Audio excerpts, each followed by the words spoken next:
The blue star was once calm and peaceful, but suddenly, countless beams of light descended from the sky, enveloping every single person. The world was thrown into chaos in an instant. The next moment, a cold, mechanical voice drilled directly into my mind. Even I, who just got my hands on a big demolition payout, could hear it loud and clear. Announcement: the battlefield of all races is about to begin. Announcement: all humans and beasts will enter the battlefield. Announcement: this is a land of slaughter, but also immense opportunity. Announcement: level up to achieve immortality. Announcement: relax, and death will come at any moment. Announcement: your killer might not just be a ferocious beast, it could be one of your own. Are you kidding me? I just reincarnated once, finally made it to where I could enjoy my demolition money, and now this. Before I could even finish cursing, the beam of light tightened abruptly, and everything went black. Another reincarnation? You've got to be kidding me. It felt like just a blink. When I opened my eyes again, the glaring sunlight forced me to take a moment to adjust. Suppressing my frustration, I looked around. Trees surrounded me on all sides, their dense canopy creating shifting shadows, like something lurking and watching me. Beneath me, a translucent circle of light confined me. System announcements began flashing one after another. Announcement: welcome to the battlefield of all races. Region code 800-8820. Announcement: initial population of the region 10,000. Announcement: you are under novice protection. The moment you complete your class change, the protection vanishes in 10 minutes. Announcement: step outside the protection circle, and it disappears immediately. Announcement: personal data is viewable. An overwhelming flood of information crammed into my brain. With a thought, a panel appeared before me. Personal info regional chat trading channel world chat unavailable. I clicked on personal info right away. Name: Linphone. Level 10/10. Class: unassigned. Strength: 7. Constitution: 7. Agility: 7. Intelligence: 7. Skills: none. Total combat power: 5. These stats are ridiculously average. I muttered, my eyes fixating on the combat power stat and feeling even more disheartened. Great, I'm nothing but a combat power 5 weakling. Without hesitation, I opened the regional chat to see how others were faring. My avatar was pinned at the top, alongside a note stating, 10 messages remaining for today. Messages flooded the chat at a dizzying speed. Let me go back. I still have millions in assets. Millions? That's nothing. I've got over 1 billion, and I'm not complaining. ID just jumped from a building with over 1 billion in debt. Is this heaven? There's a green-skinned monster outside my protection zone drooling at me. I don't dare move. What should I do? Don't chicken out. Slide tackle it to death. The guy above clearly wants to send you to your death. My strength is 16, constitution 16, agility 9, intelligence 6. Combat power 20. Definite warrior build. My strength 6, constitution 5, but my intelligence is 19. Combat power 15. Why is my combat power only 3? I've been training in martial arts and fitness. Combat power 20. Jealous. I've just been lazing around, so now I'm combat power 5. Same. Mine's 5, so a big shot could probably take on 4 of me. Mine's 5 too. Help me out, big guys.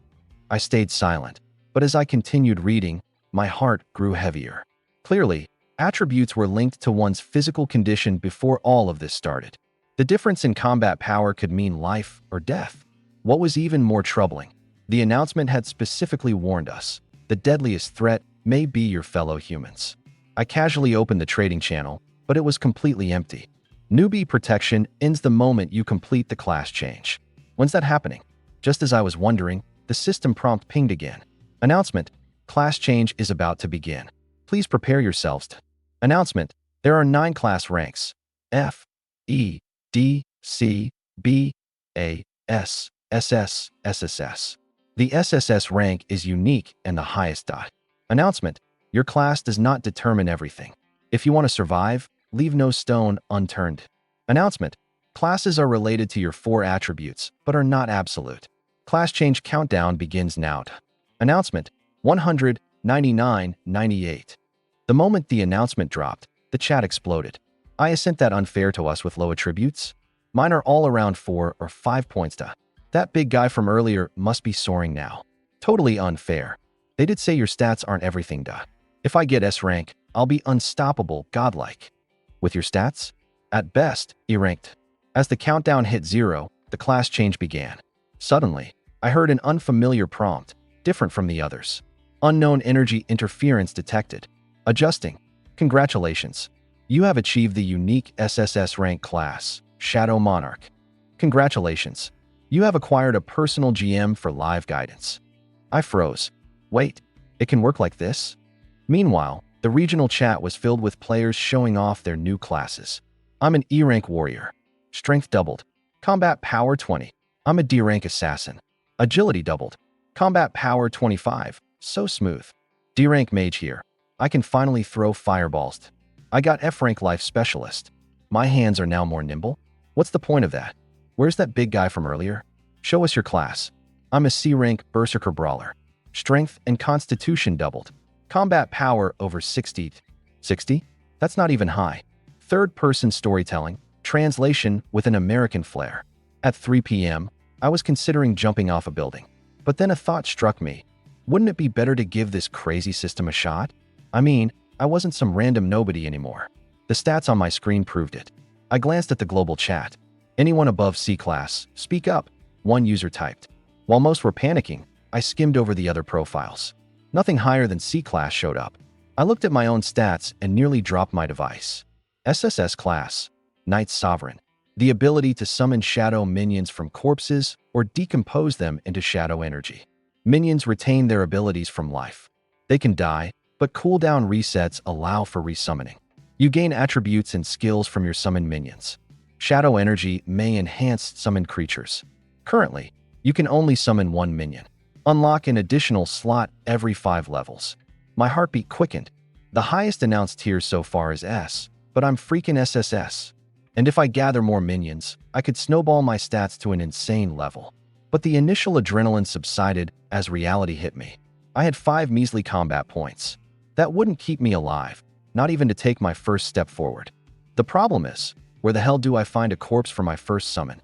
As if the system had been waiting for me to ask, a series of announcements echoed around me. Announcement: job transfer complete. Initial test commencing. Level up to 3 before midnight or face obliteration. Gain EXP by battling and defeating creatures. Choose one starter gear item. 10-minute protection window begins now. Countdown starting. 600, 599, 598. Blood-red numbers started ticking down in the corner of my vision. A list of starter equipment popped up. Beginner's dagger plus 5 combat points. Beginner's longsword plus 5 combat points. Beginner's magic staff plus 5 combat points. Beginner's cloth armor plus 5 defense points. I quickly opened the regional chat. One player typed, "Level 3 or we die? The system's insane." Another, "No point complaining. Grab a weapon and get moving. What's the best choice? Warriors go for swords, right? Anyone try fighting yet? Crap, I'm too scared. Stop hesitating. Fireball time, baby." Then, another announcement crashed through the chat. Regional announcement. Player Zhao Yi has died. Remaining player count, 9,999. Silence. For one single second, no one typed. Then chaos broke loose. Holy sh*T, people really die here? I've only got 15 combat power. I'm screwed. Please, someone carry me. I'll give you my house. I'm serious. My stomach churned. But I had 0 time to just sit there. 5 combat power, no weapon. This is bad. I needed another way. Fast. Without hesitating, I chose beginner's cloth armor and immediately put it up for trade. Selling cloth armor. Only accepting monster corpses. High offers win. Last 2 minutes. The regional chat exploded again. What kind of idiot trades armor this early? He's asking for monster corpses? Dude's insane. If Xiaoyi had armor, maybe he wouldn't have died so fast. I ignored the noise. The timer ticked relentlessly. At the last second, the trade notification dinged. Received, Goblin Corpse X3. Finally, the system unlocked my inventory. I dropped one of the corpses on the ground, my heart pounding. Rise and become my minion. Shadows surged like liquid, swallowing the motionless goblin. Its body melted into the darkness, shifting shape as it reformed into something more. A shadow goblin stood before me. Its dim aura pulsed power into me. I clenched my fists, feeling the surge. But the peace didn't last. My protection timer hit 0. A jungle brush nearby rattled. A giant forest ant, half a meter tall, lunged toward me. Its serrated mandibles gleamed under the dim light, aiming straight for my throat. The shadow goblin took the hit, saving me. It dodged and counterattacked, but the ant's strength was overwhelming. The shadow goblin couldn't keep it at bay. I couldn't sit idle any longer. I clenched my fists, flanking the ant's left side. With a heavy punch, I shattered one of its legs. Crack! The ant staggered, and my shadow goblin took advantage, hammering its head.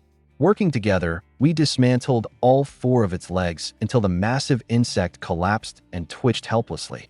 Congratulations! Defeated level 2 forest and gained energy, +2. Current level, 1, February 10th. I sighed, lungs burning from exertion. A level 2 monster. No wonder it was so tough to kill. But I stared at the ground. 2 remaining goblin corpses, plus 1 fresh ant carcass. I summoned the system screen to analyze the Shadow Goblin's stats. Shadow Goblin. Level 1. Strength, 8 Constitution, 9 Agility, 8 Intelligence, 3. Skills, none. Combat Power, 10. The Forest Ant's stats were even crazier. Forest Ant. Level 2. Strength, 15 Constitution, 18 Agility, 8 Intelligence, 4. Skill, Bite. Combat Power, 20. I shivered. If I hadn't traded for those corpses, I'd have been this ant's lunch. Even with an SSS tier class, I would have been a joke. But now, I gazed at the ant's lifeless body and smiled. First, I dissolved the shadow goblin into shadow energy. Then, I did the same for the 2 goblin corpses lying on the ground. Announcement asterisk. Congratulations, acquired shadow energy x3. And then, walked up to the giant ant's corpse. Rise, my servant. The shadow giant ant quickly took form on the ground. I muttered to myself as I stared at it. I've strengthened it. If I break it down later, will the energy be returned? It will be returned. I jumped in surprise. Who's speaking? I am your dedicated GM, here to answer common questions. What's the mysterious energy during the class transition? Cannot answered. Alright, forget I asked. Since the energy would return, I decided to dump all 3 points of shadow energy into the shadow jungle giant ant. And nothing happened. How much energy does it take to enhance it? 10 points of shadow energy are required. Unbelievable. With an energy shortage, I had no choice but to put my plans on hold for now. I turned on the regional chat feature, with a system announcement popping up first. Regional announcement. Chien XX has died. Current number of players in the region, 9998. Regional announcement. Sun XX has died. Current number of players in the region, 9997. Regional announcement. Li XX has died. Current number of players in the region, 9489. The chat was in chaos, filled with panic and desperation. Some were too scared to move. Others claimed they'd rather fight than die. There were even people boasting about trading 3 goblin corpses for a piece of cloth armor. In just a few minutes, over 500 people had died, and the number kept dropping. But amid the noise, I caught on to one key piece of information. Goblins were social creatures. I glanced at my stats panel. With the bonus from the shadow jungle giant ant, my strength was 22, constitution 25, agility 15, and intelligence 11. Adding the shadow giant ant to the equation, my combat power shot up to 80. No more wasting time. I stepped outside with the shadow giant ant following closely behind. Before long, the shadow giant ant suddenly stopped, positioning itself in front of me with its antennae twitching rapidly. I understood what it meant. 3 ahead. You can sense them? Alright. You go and draw aggro. I'll flank them and take one out instantly. The shadow jungle giant ant dashed toward the enemies. 3 goblins, who had been casually picking fruit, immediately dropped what they were doing and surrounded the ant. They didn't retreat or avoid confrontation, nor did they coordinate their attacks. They just stood there, like 3 wooden blocks. The shadow giant ant seized the opportunity and sank its jaws into one of the goblin's thighs, refusing to let go. That goblin could only scream and slap at the ant's head, which happened to be its hardest and most armored feature.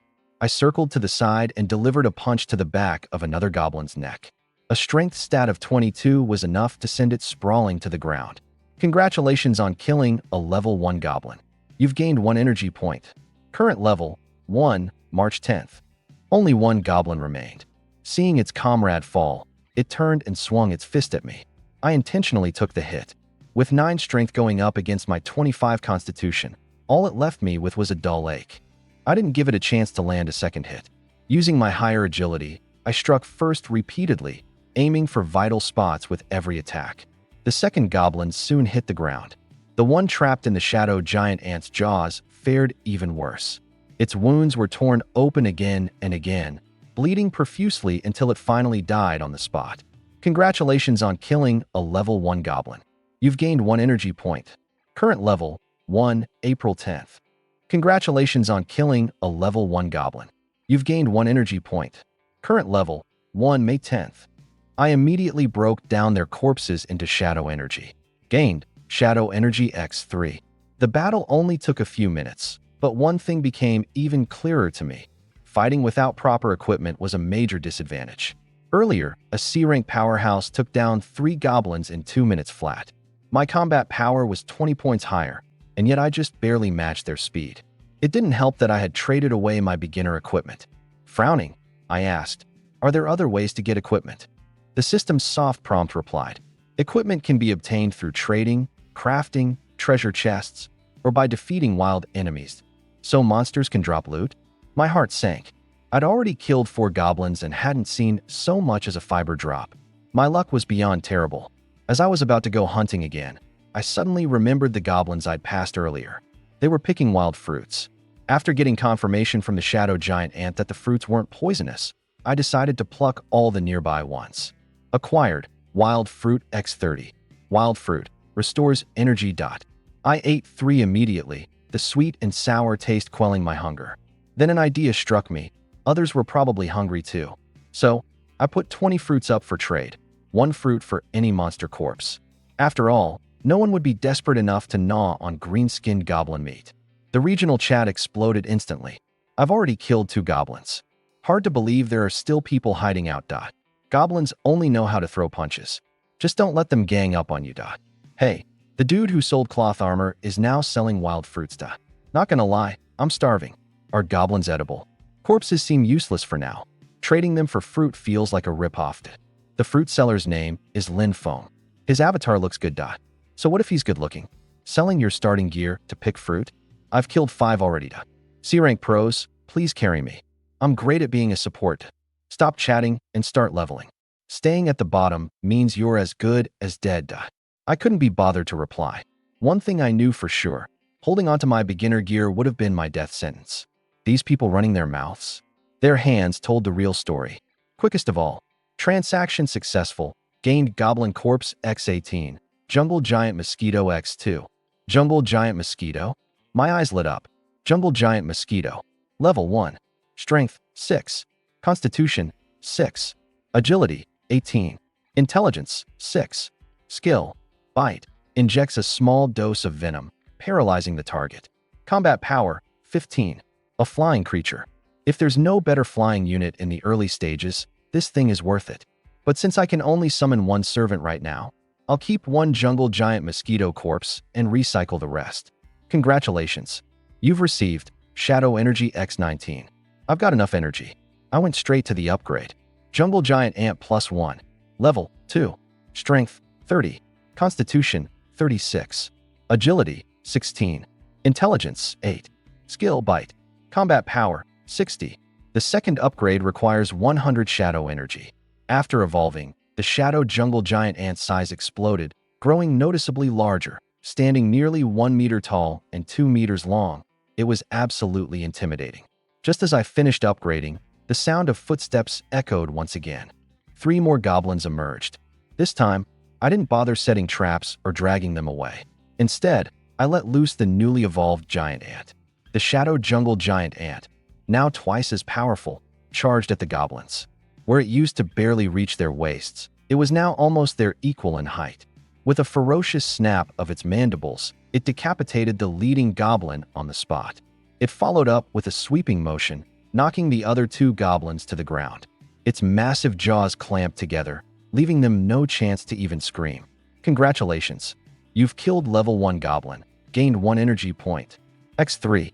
Current level, 1, 8/10. Just 2 points shy of leveling up.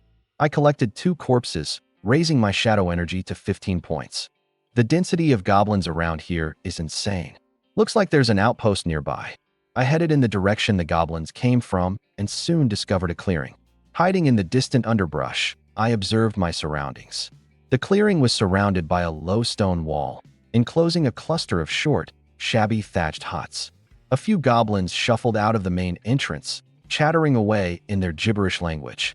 These ordinary goblins were no longer much of a threat to me, but I didn't act rashly because there were strangers among them. Several bulkier goblins, carrying clubs and spears, were standing guard at the center of the outpost. The hut at the very center was clearly different, likely the chief's residence. Just then, an announcement rang out. Regional announcement. Since 10 players have now reached level 2, the regional ranking has been activated. Regional announcement. Rankings can be viewed in the regional chat channel. The chat channel instantly exploded. How are players already level 2? I've only killed 3 goblins. Where do we check rankings? I want to see where I stand. Is C-ranked Zhangde in the top spots? And is Lin Feng, the one selling cloth armor, still alive? The rankings were quickly shared. Ranking in Region 800820. First, Li Tsong, level 2. Second, Wu Shuang, level 2. Third, Zhao Shuai, level 2. Fourth, Zhou Zheng, level 2. Fifth, Sun Shan, level 2. Sixth, Wang Peng, level 2. Seventh, Zhang De, level 2. Eighth, Su Shan, level 2. Ninth, Jiang Lu, level 2. 10th, Shen Geng, level 2. 3008th, Lin Feng, level 1. Zhang De is only 7th? Are there stronger classes above C rank? Zhao Shuai's C-ranked spellcaster class explains how he's leveling so fast. 2 women made it into the top 10. Not too shabby. Lin Feng is sitting at 3008th place. That means he's ahead of half the players. But he's just chilling while experimenting on how to cook up a goblin. I glanced at the rankings and felt indifferent. Only ranked 3008. Hard to tell if there are higher classes than C rank yet. Before the discussions could wrap up, another barrage of announcements came down. Regional announcement. 100 players have now reached level 2, triggering the beginner reward mechanism. Regional announcement. The first player to reach level 3 will receive a C-grade treasure chest. Regional announcement. The second player to reach level 3 will receive a D-grade treasure chest. Regional announcement. The third player to reach level 3 will receive an E-grade treasure chest. Regional announcement. At the conclusion of day 1 tomorrow morning, the top 3 ranked players will receive additional rewards. Regional announcement. Rank 1 at day 1's and will receive a B-grade treasure chest. Regional announcement. Rank 2 will receive a C-grade treasure chest. Regional announcement. Rank 3 will receive a D-grade treasure chest. The chat channel went wild again. How are there already 100 level 2 players? Treasure chests for the first 3 to level 3? What can we get from them? Forget it. I'm grinding for levels right now. Ignoring the frenzy in chat, I shifted my focus back to the Goblin Outpost. The first 3 to level 3 get treasure chests, and so do the top 3 in rankings by the end of day 1. I want those rewards, but I didn't charge in recklessly. The goblins in the outpost were armed, and there were likely tougher ones guarding the center. This room feels like it's hiding some tough challenges. I first circled the perimeter wall, checking for exits and any patrol paths. The whole goblin tribe had about 8 thatched huts and roughly 20 goblins, give or take. My gaze locked onto the experience bar, just 2 points shy of leveling up. Quietly, with my shadow giant ant in tow, I trailed behind 3 goblins who had just left the area. Once they were far enough, I directed the giant ant to take out 2 of them first. With a snap of its mandibles, the ant immediately decapitated one on the spot. As it lunged for the second, I used just enough force to knock out the third with a punch to the back of its head. Thud! The third dropped unconscious, and the ant sealed the deal on the second. Congratulations. You have killed a level 1 goblin. Energy points +1. Current level, 1, 9 out of 10. Congratulations. You have killed a level 1 goblin. Energy points +1. Congratulations. Level up. SSS class profession upgrade. 40 attribute points to allocate. Current level, 2, 0/50ths. I dragged back the goblin corpses and looted them. Congratulations. You obtained Shadow Energy X2. Finally, I leveled up to level 2. With 40 attribute points at my disposal, I was well beyond the standards of ordinary professions. I evenly distributed the points, adding +10 to strength, constitution, agility, and intelligence. Name, Linfoam. Level, 2, 0/50ths. Profession, SSS Class Shadow Sovereign. Follower, Shadow Forest Giant and X1. Strength, 17. Constitution, 17. Agility, 17. Intelligence, 17. Skills, none. Overall combat power, 200.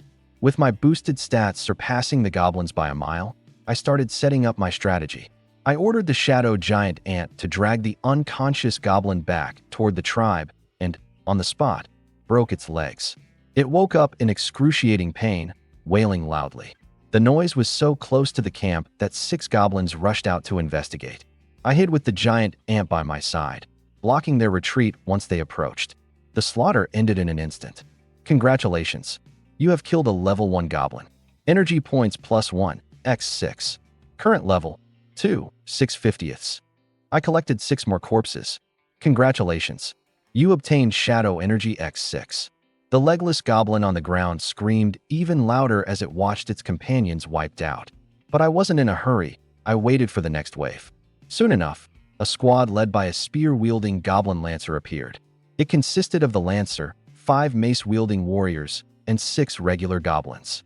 Judging by the warriors' weapons, they were probably level 2, and the lancer likely approached level 3. I avoided a direct confrontation and had the giant ant hold the line in front while I waited for an opening. I had no armor, and taking a spear strike, even if it didn't kill me, would severely hinder my grinding pace.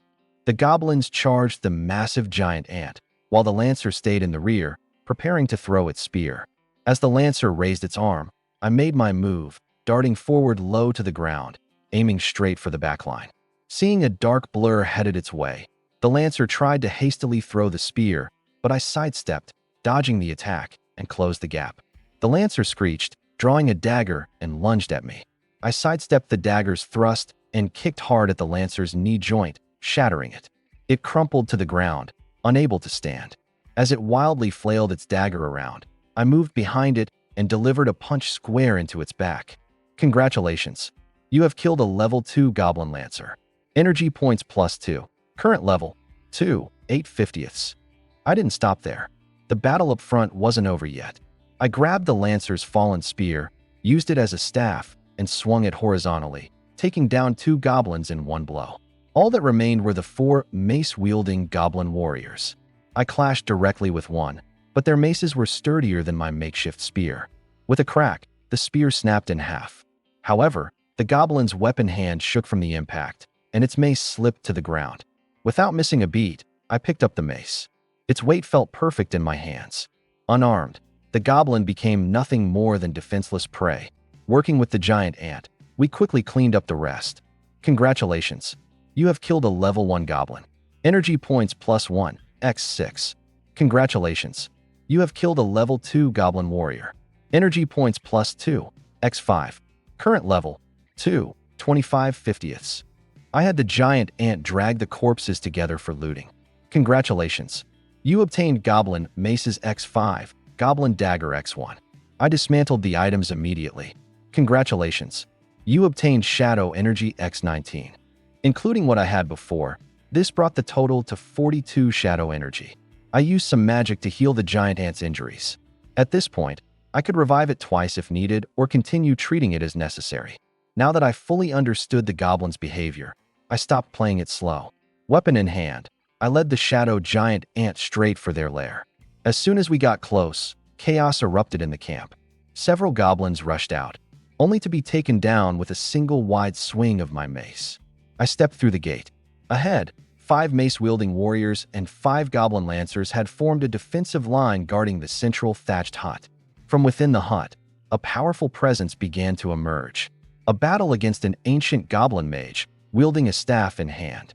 My eyelid twitched as I spotted the elder goblin, leaning on a staff. A mage? Just great. The warrior charged head-on while the spear throwers in the back simultaneously drew back their arms. Without hesitation, I ducked behind my shadow giant ant companion for cover. 5 spears whistled through the air. 4 of them deflected off the ant's sturdy exoskeleton, but one struck its weak spot in the tail. It let out a shrill cry before surging forward in a counterattack, instantly tearing apart 2 of the goblin warriors with its mighty jaws. With the spears spent, I stepped out of hiding, gripping my trusty club, and dived straight into the chaotic fray. Before I knew it, the spear throwers ditched their ranged weapons, drawing daggers as they rushed to back up their comrades.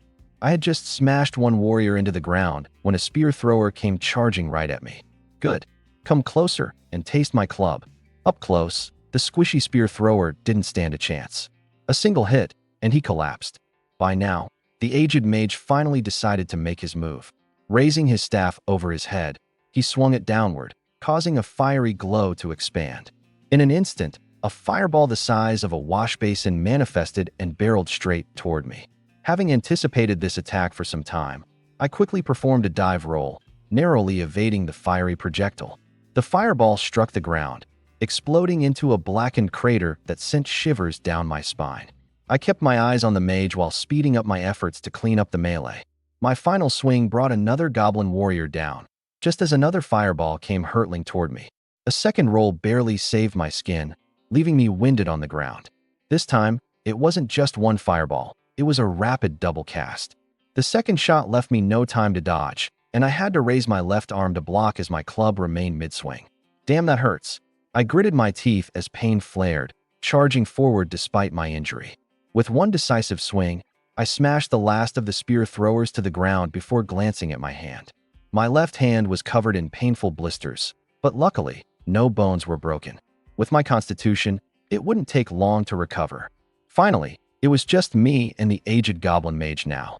I fixed my frosty gaze on him. Ignoring the next fireball entirely, I charged head-on and closed the gap, standing face-to-face with him. Die! My club came down hard. The mage tried to block with his staff, but the strike shattered it into pieces, snapping his right arm in the process. Without hesitation, I swung again, the second blow silencing his resistance completely. Defeated LV.3 Goblin Mage.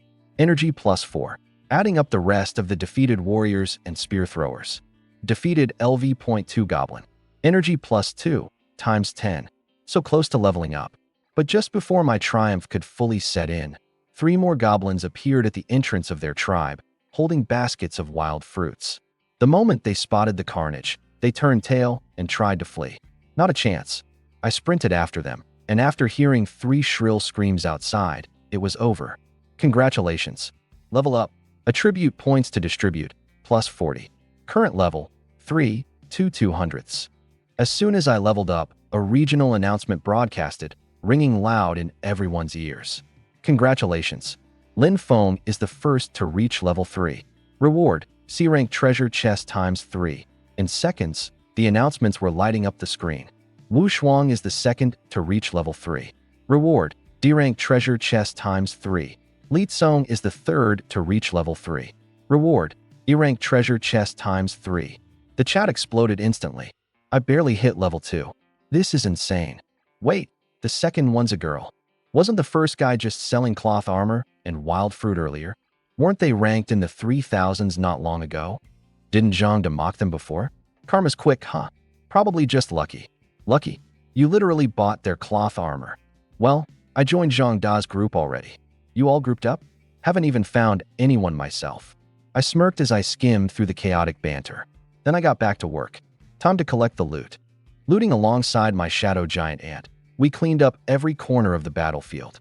Loot obtained: Goblin Club ×5, Goblin Spear ×5, Goblin Dagger ×5, Goblin Mage Staff ×1. Club, Spear, Dagger, +10 battle power each. Staff, +20 battle power. I considered keeping a spear thrower for some long-range options, but with the mage in my possession, I didn't really need one. Goblin Mage, LV.3 Strength, 11 Endurance, 13 Agility, 12 Intelligence, 48. Skills: Fireball, Dual Cast. Battle Power, 120. I disassembled the remaining goblin bodies except for the mage. Obtained: Shadow Energy ×27. Shadow Energy hits 69, just 31 away from my next enhancement. After searching a few straw huts, I finally found some extra loot in the goblin mage's tent. 10 more goblin spears and an F-rank chest. Opening it gave me goblin leather armor, +20 battle power. By now, my inventory was filled with weapons, so I decided to trade the excess for corpses. Including 5 clubs dropped outside, I had 10 in total. I kept one for myself and listed the rest for trade. 1 club equals 5 corpses. Spears stayed. For now, I needed some range options. I also kept 1 dagger for emergencies. Can't forget about my C-rank chest. Opening it, I hit the jackpot. A wolf fong blade, plus 120 battle power. With my new blade, there was no need to hoard the weaker clubs. I sold everything sellable, leaving only the goblin mage's corpse and staff behind. The wild fruit I'd gathered earlier also got cleared out, keeping only 10 servings while listing the rest, 80 servings, each for a corpse. I made sure to block Zhangde from buying, given his earlier snark. Lastly, I posted in the regional channel. Weapons and wild fruits up for trade. First come, first serve. The chat blew up again. Some praised the quality weapons, others regretted not scavenging the bodies. Of course, a few were sour about me being a businessman rather than focusing on fighting. Naturally, someone tagged Zhangde for more trolling. Being jealous won't get you anywhere.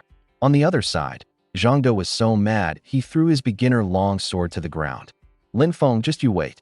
You actually dared to block me from buying stuff. He sent his lackeys to the trading channel to buy some weapons, but they came back saying everything was sold out. Zhangde then asked for wild fruit, only to hear the same response, sold out. He started cussing on the spot and had no choice but to have someone pick up the longsword he just threw away.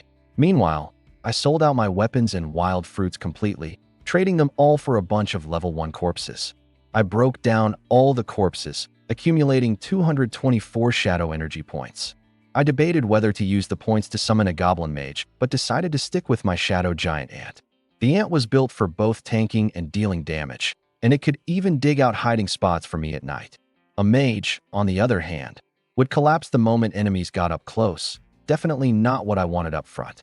I spent 100 shadow energy points to upgrade my shadow jungle giant ant.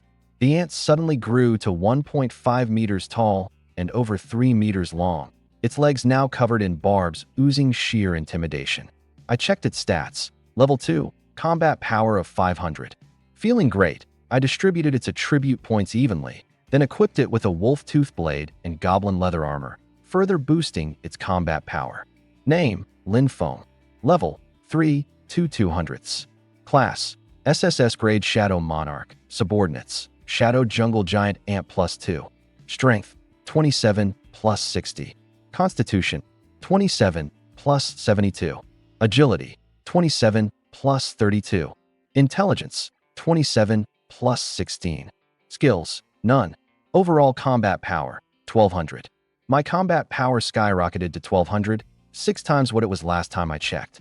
If I ran into a goblin tribe again, I could bulldoze through them without even taking a scratch. After collecting loot and assigning points, the next question became where to go grind levels. I opened the regional rankings. First, Li Tsong, level 3. Second, Wu Shuang, level 3. Third, Zhao Shuai, level 3. Fourth, Zhou Zheng, level 3. Fifth, Zhangde, level 3. 56th, Lin Feng, level 3. In just a short while, I had dropped to 56th place. The top-ranked players hadn't budged. It was the same people as before. Suddenly, it hit me. Goblins have lairs, so the shadow jungle ants probably do too. I looked at my shadow giant ant. Where's your lair? The ant led the way. Along the route, we encountered a few other jungle ants, which my ant quickly tore apart. Not long after, a massive ant nest appeared before me. Just the above-ground portion reached over 10 meters high, while the entrance was only about a meter wide, pitch black and foreboding. I squinted and asked, "Are there a lot of brothers inside?" The shadow giant ant waved its antennae. My heart sank. "That many? Can you lure them out?" The ant shook its head. "I got the message. Too hot in there. They're all resting? Fine. Let's treat this like a monster territory raid. Time to stir the pot." The ant backed up a few steps, then charged forward and slammed into the nest. Boom! An explosive sound rang out. I froze. That was way louder than I wanted. Inside the nest, the sound of countless skittering legs erupted, surging toward the entrance like a tidal wave. Chills ran down my spine as I gripped my blade, glaring at the dark doorway. The first jungle ant crawled out. I promptly swung down and cleaved its head off. "Congratulations. You have slain a level 2 jungle ant and gained 2 energy points. Current level, 3 for 200s. The corpse got stuck in the entrance, completely blocking the rest of the ants inside. My eyes lit up. This was like a lineup for execution. I immediately disassembled the corpse and resumed slashing. Slash, disassemble, slash, disassemble, the cycle repeated. Suddenly, a larger jungle ant squeezed near the doorway. I barked, "Shadow giant ant, hold it back, don't let it through." Meanwhile, the regional chat went wild. Check Lin Feng's ranking. Whoa, he's skyrocketing. 10th place, 9th, 8th, 7th, 6th. He's already 3rd, he's aiming for 1st. I didn't have time to look. The entrance was weakening fast, and instead of fading, the noise inside the nest only grew louder. The entire structure thrummed with vibrations, chunks of rock tumbling from above. I spread down my veins. If the entire ant swarm swarmed out, even my 1200 combat power wouldn't stop me from being whittled to death. I had no choice but to pick up the pace. Slash, disassemble, slash, disassemble. As long as the bottleneck held, I killed as many as I could. Shadow energy kept piling up, but I couldn't bring myself to smile. These jungle ants didn't drop loot, just raw grinding. The losses stung. In a few minutes, I had forcefully killed over 40 jungle ants and over 20 level 3 worker ants. But the cracks around the nest entrance grew larger and larger. It was seconds away from collapsing. I decisively retreated with my shadow giant ant, moving to a nearby clearing. I avoided standing too close to the nest walls, wary that the ant swarm might crawl over the walls and rain down on me from above. Reaching the open ground, I stood back to back with my shadow giant ant, ready to brace for impact. Based on positioning, at most I'd face 3 worker ants at a time. The next second, the nest entrance came crashing down. A horde of giant ants and worker ants poured out in an endless swarm. A wave of ants surged forth like a black tide. This time, there was no time to strategize, just relentless killing. I swung my blade, severing the foreleg of a jungle worker ant. As it lunged, I followed through, striking down and decapitating it. Dropping into a crouch to dodge another's pincers, I countered with a backhanded upward strike, splitting it in half. If it weren't for the spiked wolf fang blade I drew, I'd have become ant fodder long ago if armed with just a club. Stealing a quick glance at the shadow titan ant, I saw its massive pincers clamp down on a worker ant's head, tearing fiercely and using the poor creature as a weapon. It swung the body around, scattering its kin and breaking their assault momentum. Finally, it ripped it apart, launching chunks of the corpse through the air. Not to be outdone, I deflected another ant's charge, leaving it with a gash before driving the blade straight into the joint between its head and thorax. A clean kill. That's when I realized brute force wouldn't cut it. Instead, I began conserving my energy and aiming for weak points. The swarm of worker ants around us grew thicker and thicker. If I didn't manage my stamina, this would be my last stand. The ground around us was piled high with bodies, leaving scarcely room to step. Determined not to let the new wave of ants clamber over the corpses to gain an advantage, I led the shadow titan ant to stand atop the heap of carcasses, continuing the fight. But the exoskeletons of the dead ants were slippery, one misstep, and I risked being pinned down. Though my leather armor provided temporary protection, the jaws of these things would only tear the wounds wider with time. Dodging, countering, and minding my footing all at once was nearly impossible. At first, I was clumsy, bitten twice for my trouble. A chunk of flesh was ripped from my thigh, and a slash across my left arm left me bleeding. Proof that lacking agility immediately exacts a brutal toll. Once I found my rhythm, though, the injuries stopped. The mound of corpses grew higher, forming what resembled a small hill. At the peak, the shadow titan ant and I continued to massacre the horde. But the wolf fang blade grew heavier with each swing, and every movement pulled painfully at my wounds. My stamina was depleting fast. Still, I pressed on, dodging, blocking, stabbing, and leaping from one fresh body to the next. I killed with the smallest expenditure of energy necessary. After slaying over 100, though, my arms weakened, and during one parry, the blade nearly slipped from my grip. A worker ant on my left was kicked away, but one on my right seized the opportunity and locked its pincers onto my leg, shaking its head wildly as it tried to rend flesh from bone. Pain blurred my vision. "Get off me!" I roared, skewering the ant in front of me before lopping the head off the one biting my leg. I tore its still clinging head free and flung it aside. Looking around, I realized the stream of worker ants seemed endless. A glance back showed the shadow titan ant was faltering, too, covered in gashes, with even one of its forelegs torn clean off. There was no time to heal. Resigned, I let out a bitter laugh. But just as I was ready to accept my fate, a deep, low rumble echoed from the distance. Every worker ant froze in unison, then turned and retreated to their nest, vanishing into the black maw of their hive in seconds. Only a mountain of corpses was left behind. I exhaled deeply, descended the pile with the shadow titan ant, and immediately set to work dismantling the bodies to harvest energy. Then I retreated to a safe distance to observe. The rumbling noise continued intermittently, echoing through the air. Taking advantage of the lull, I healed the shadow titan ant. Its severed forelimb regenerated right before my eyes. I, unfortunately, didn't have such regenerative abilities.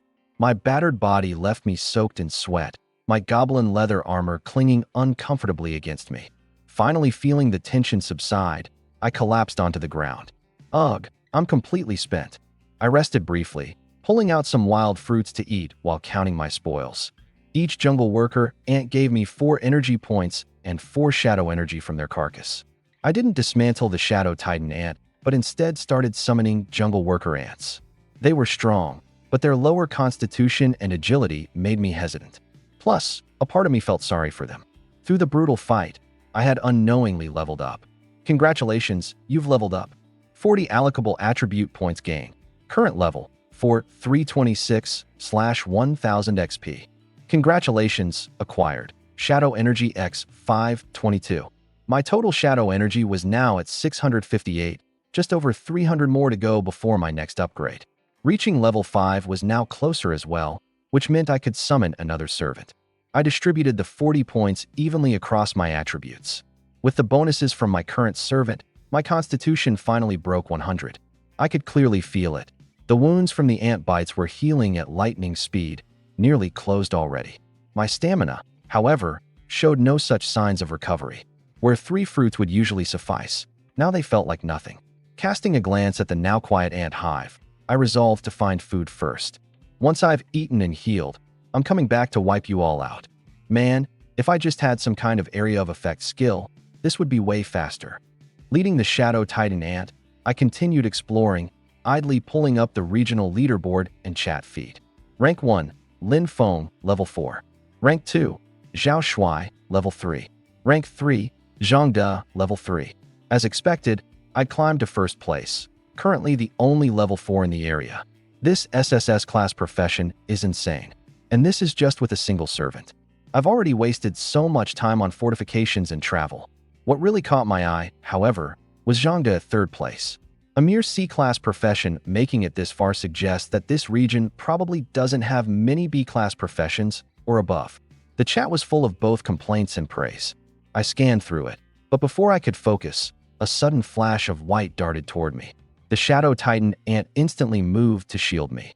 The attacker was a massive, ferocious tooth rabbit, easily 2 meters long, with blood-red eyes. Its sharp incisors ground against the titan ant's exoskeleton, sending sparks flying. Of course, the shadow titan ant wasn't one to take hits lying down. Its pincers snapped shut, catching the tooth rabbit by its forelegs and tearing into them mercilessly. Blood sprayed as the rabbit whimpered and pulled its mangled paws back. The legs thrust fiercely. The sheer strength of its hind legs launched the shadow ant into the air, slamming it to the ground with 2 of its abdominal legs on one side snapped.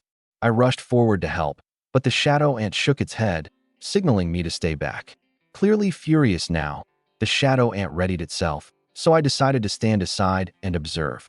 It almost seemed like my summoned companion had become smarter after being called forth. The razor fang rabbit charged again, while the shadow ant, dragging its injured leg, barely managed to sidestep, narrowly avoiding the attack. A second charge followed, this time even more aggressive, skimming so close to the shadow ant that it was almost hit. The razor fang rabbit's blood-red eyes glimmered mockingly, as if ridiculing its opponent's distress. On the third charge, the razor fang rabbit coiled up all its strength, confident in its victory. But this time, the shadow ant moved with surprising agility, sidestepping smoothly. Behind it stood a towering old tree, at least 10 meters tall. Wham! The razor fang rabbit's skull smashed hard into the tree trunk, one of its front incisors cracking clean off as it stumbled around, dazed.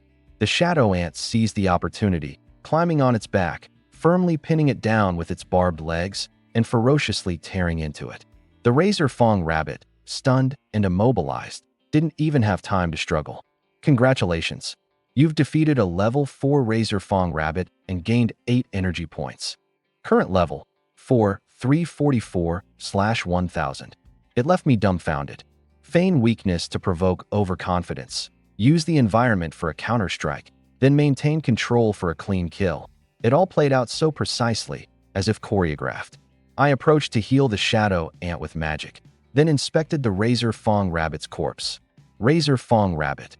Level 4. Strength, 52. Constitution, 42. Agility, 78. Intelligence, 20. Skills **. Charge ** launch a powerful hind leg-driven strike. Bite * tear into opponents with sharp incisors. Rear kick * strike opponents with a powerful hind leg kick. Combat power, 550. Despite its higher combat stats, the Razor Fong rabbit was swiftly taken down. Numbers clearly don't guarantee survival. Just as I prepared to dismantle the corpse, I paused, realizing this was meat. Instinctively, I set about making a fire. With nearly 100 strength points, rubbing sticks together to start a flame was effortless. After skinning the rabbit, removing its head, and gutting it, I carefully set aside the edible parts. Slicing the meat into portions, I skewered it and placed it over the fire. The tantalizing sound of sizzling fat soon filled the air. The rabbit leg turned a golden brown. Picking up the largest leg, I hesitated, planning to toss it to the shadow ant, before realizing it no longer needed sustenance. It hadn't been alive for a while. That takes away some of the fun, I muttered. I saved enough for myself to eat and set the rest up for trade. Splitting the rabbit meat into 50 portions, I listed each piece in exchange for one level 2 corpse. Lin Feng has listed rabbit meat again, this time from a level 4 Razor Fong rabbit. While we're sweating to survive and pass the trials, he's out here grilling meat. One piece of meat for a level 2 corpse? Why not just rob us? What would you even do with the corpse? Make it your pillow? Stop arguing. Every second counts out here. It's getting dark. The night will only get more dangerous. Damn, the trade is already over? Leave some for me next time. Smells amazing though. Somewhere else in the zone, Zhang De held a roasted giant ant leg in his hand, fuming as he smashed it into the ground. I told you to monitor the chat. Where's the rabbit meat? Trembling, his underling stammered. They bought it too quickly. Then what are you waiting for? Go roast me another ant leg now. Zhang De roared. I looked up at the sky. The night was closing in. But as the Lord of Shadows, darkness didn't hinder me. With a few bites, I quickly finished off the rabbit leg, feeling my stamina and wounds recover. The 50 level 2 corpses from my trades were fully dismantled, yielding 100 more shadow energy. Time to return and settle the score with those worker ants. As for eating giant ant legs, that thought never even crossed my mind. Winding my way back to the ant's nest, I noticed the usual noise-making tactics of the shadow ant were ineffective this time. The nest's entrance was messy and partially caved in, but the passage itself was tall enough for me to enter directly. The darkness within posed no threat to me. If they wouldn't come out, I would go in to face them myself. I kept the shadow ant behind me, not wanting its body to block the exits if things went south. Blade in hand, I ventured forward. Turning a corner, I encountered the first jungle worker ant. It was a clean, single strike to finish it. I dismantled its body immediately. Without their numbers, the worker ants were merely fodder now. Deeper inside, the path branched out into multiple directions, a confusing labyrinth for anyone unfamiliar. Luckily, I had the shadow ant to guide me. As we moved, I cleared out scattered workers with ease, each one falling and being dismantled in quick succession, keeping the paths unobstructed. Before long, we reached a massive cavern about 20 meters in diameter. At its center coiled a monstrous creature, 4 meters wide, 6 meters long, a colossal throbbing worm. The Ant Queen. Surrounding her stood a new type of ant, jungle soldiers. With oversized heads and menacing jaws resembling guillotine blades, they looked far more formidable than the workers. I counted 16 bodyguards in total. Eyeing their sheer size and their intimidating jaws, I felt a wave of caution wash over me. Charging in recklessly could spell disaster. Having moved too fast while clearing the workers earlier, it seemed I hadn't yet alerted these elites.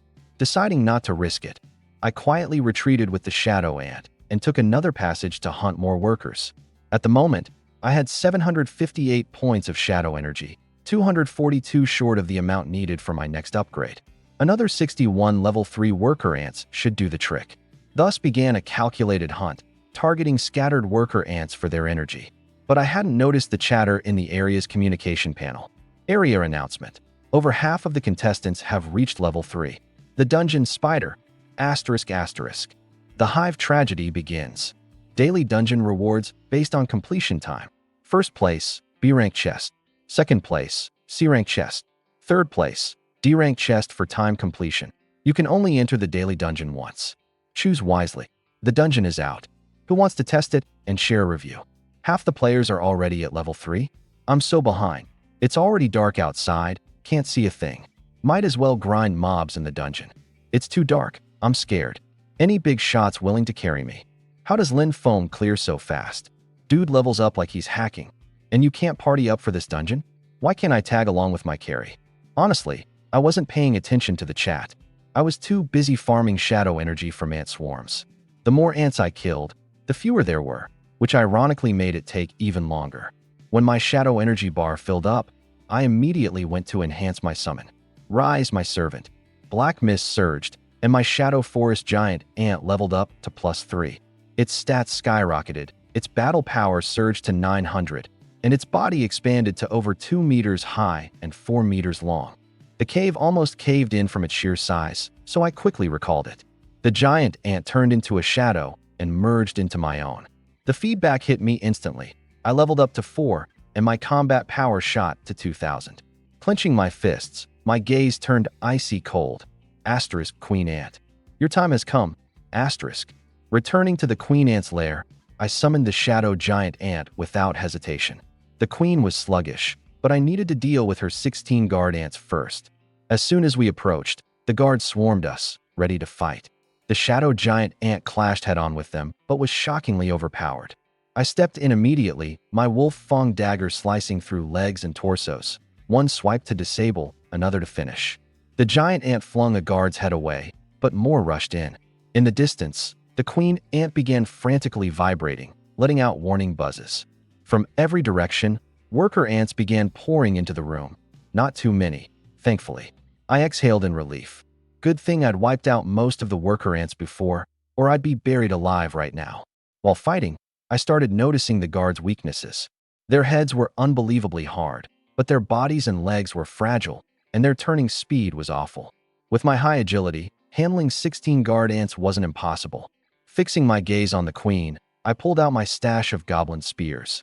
Dodging left and right, I flung one spear after another, each landing clean hits. 15 spears drove into her body like blurry shadows. Green goo seeped from her wounds as she vibrated even harder in pain. I didn't clash head-on with the guards, darting around them and slashing at legs and soft abdomens. One cut to the leg, 2 to the wound. Down they went, dead in moments. But I was cautious. Their heads were way too hard. Striking them would probably just wreck my wolf fang dagger. Without my shadow giant ant as a distraction, trying to outright decapitate them would have been nearly impossible. Taking down a guard, ant meant slicing through its legs first, then gutting its abdomen. I avoided prolonged fights, systematically dismantling the guards one by one. When the ants crowded me, I backed off, patiently dismantling wave after wave until all the guards sprawled on the ground, lifeless.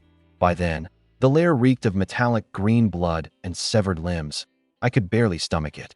At last, only the queen was left. Without her guards, the jungle queen was nothing more than a panicked, hulking target. Her exoskeleton was weak, her movements unbearably slow, no match for my wolf fang dagger.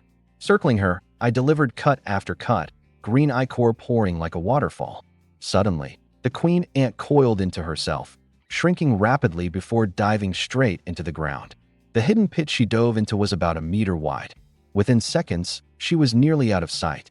Furious, I slashed twice more and clenched my teeth before diving in after her. The tunnel sloped downward.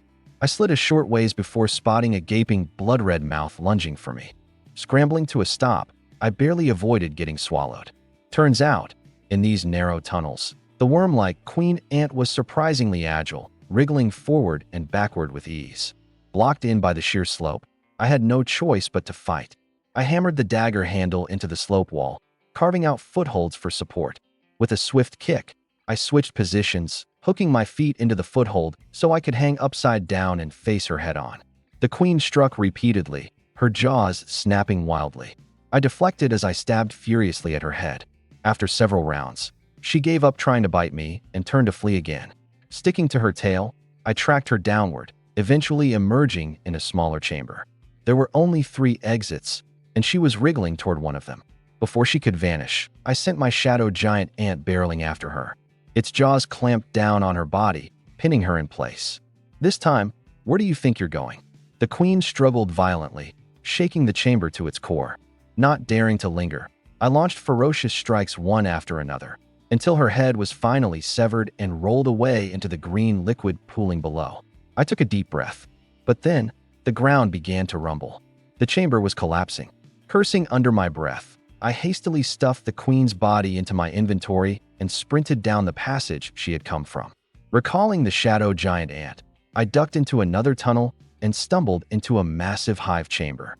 Above me, countless eggs and larvae clung to the roof, their numbers staggering. That's not just eggs, that's levels and shadow energy waiting for me. I muttered, smirking.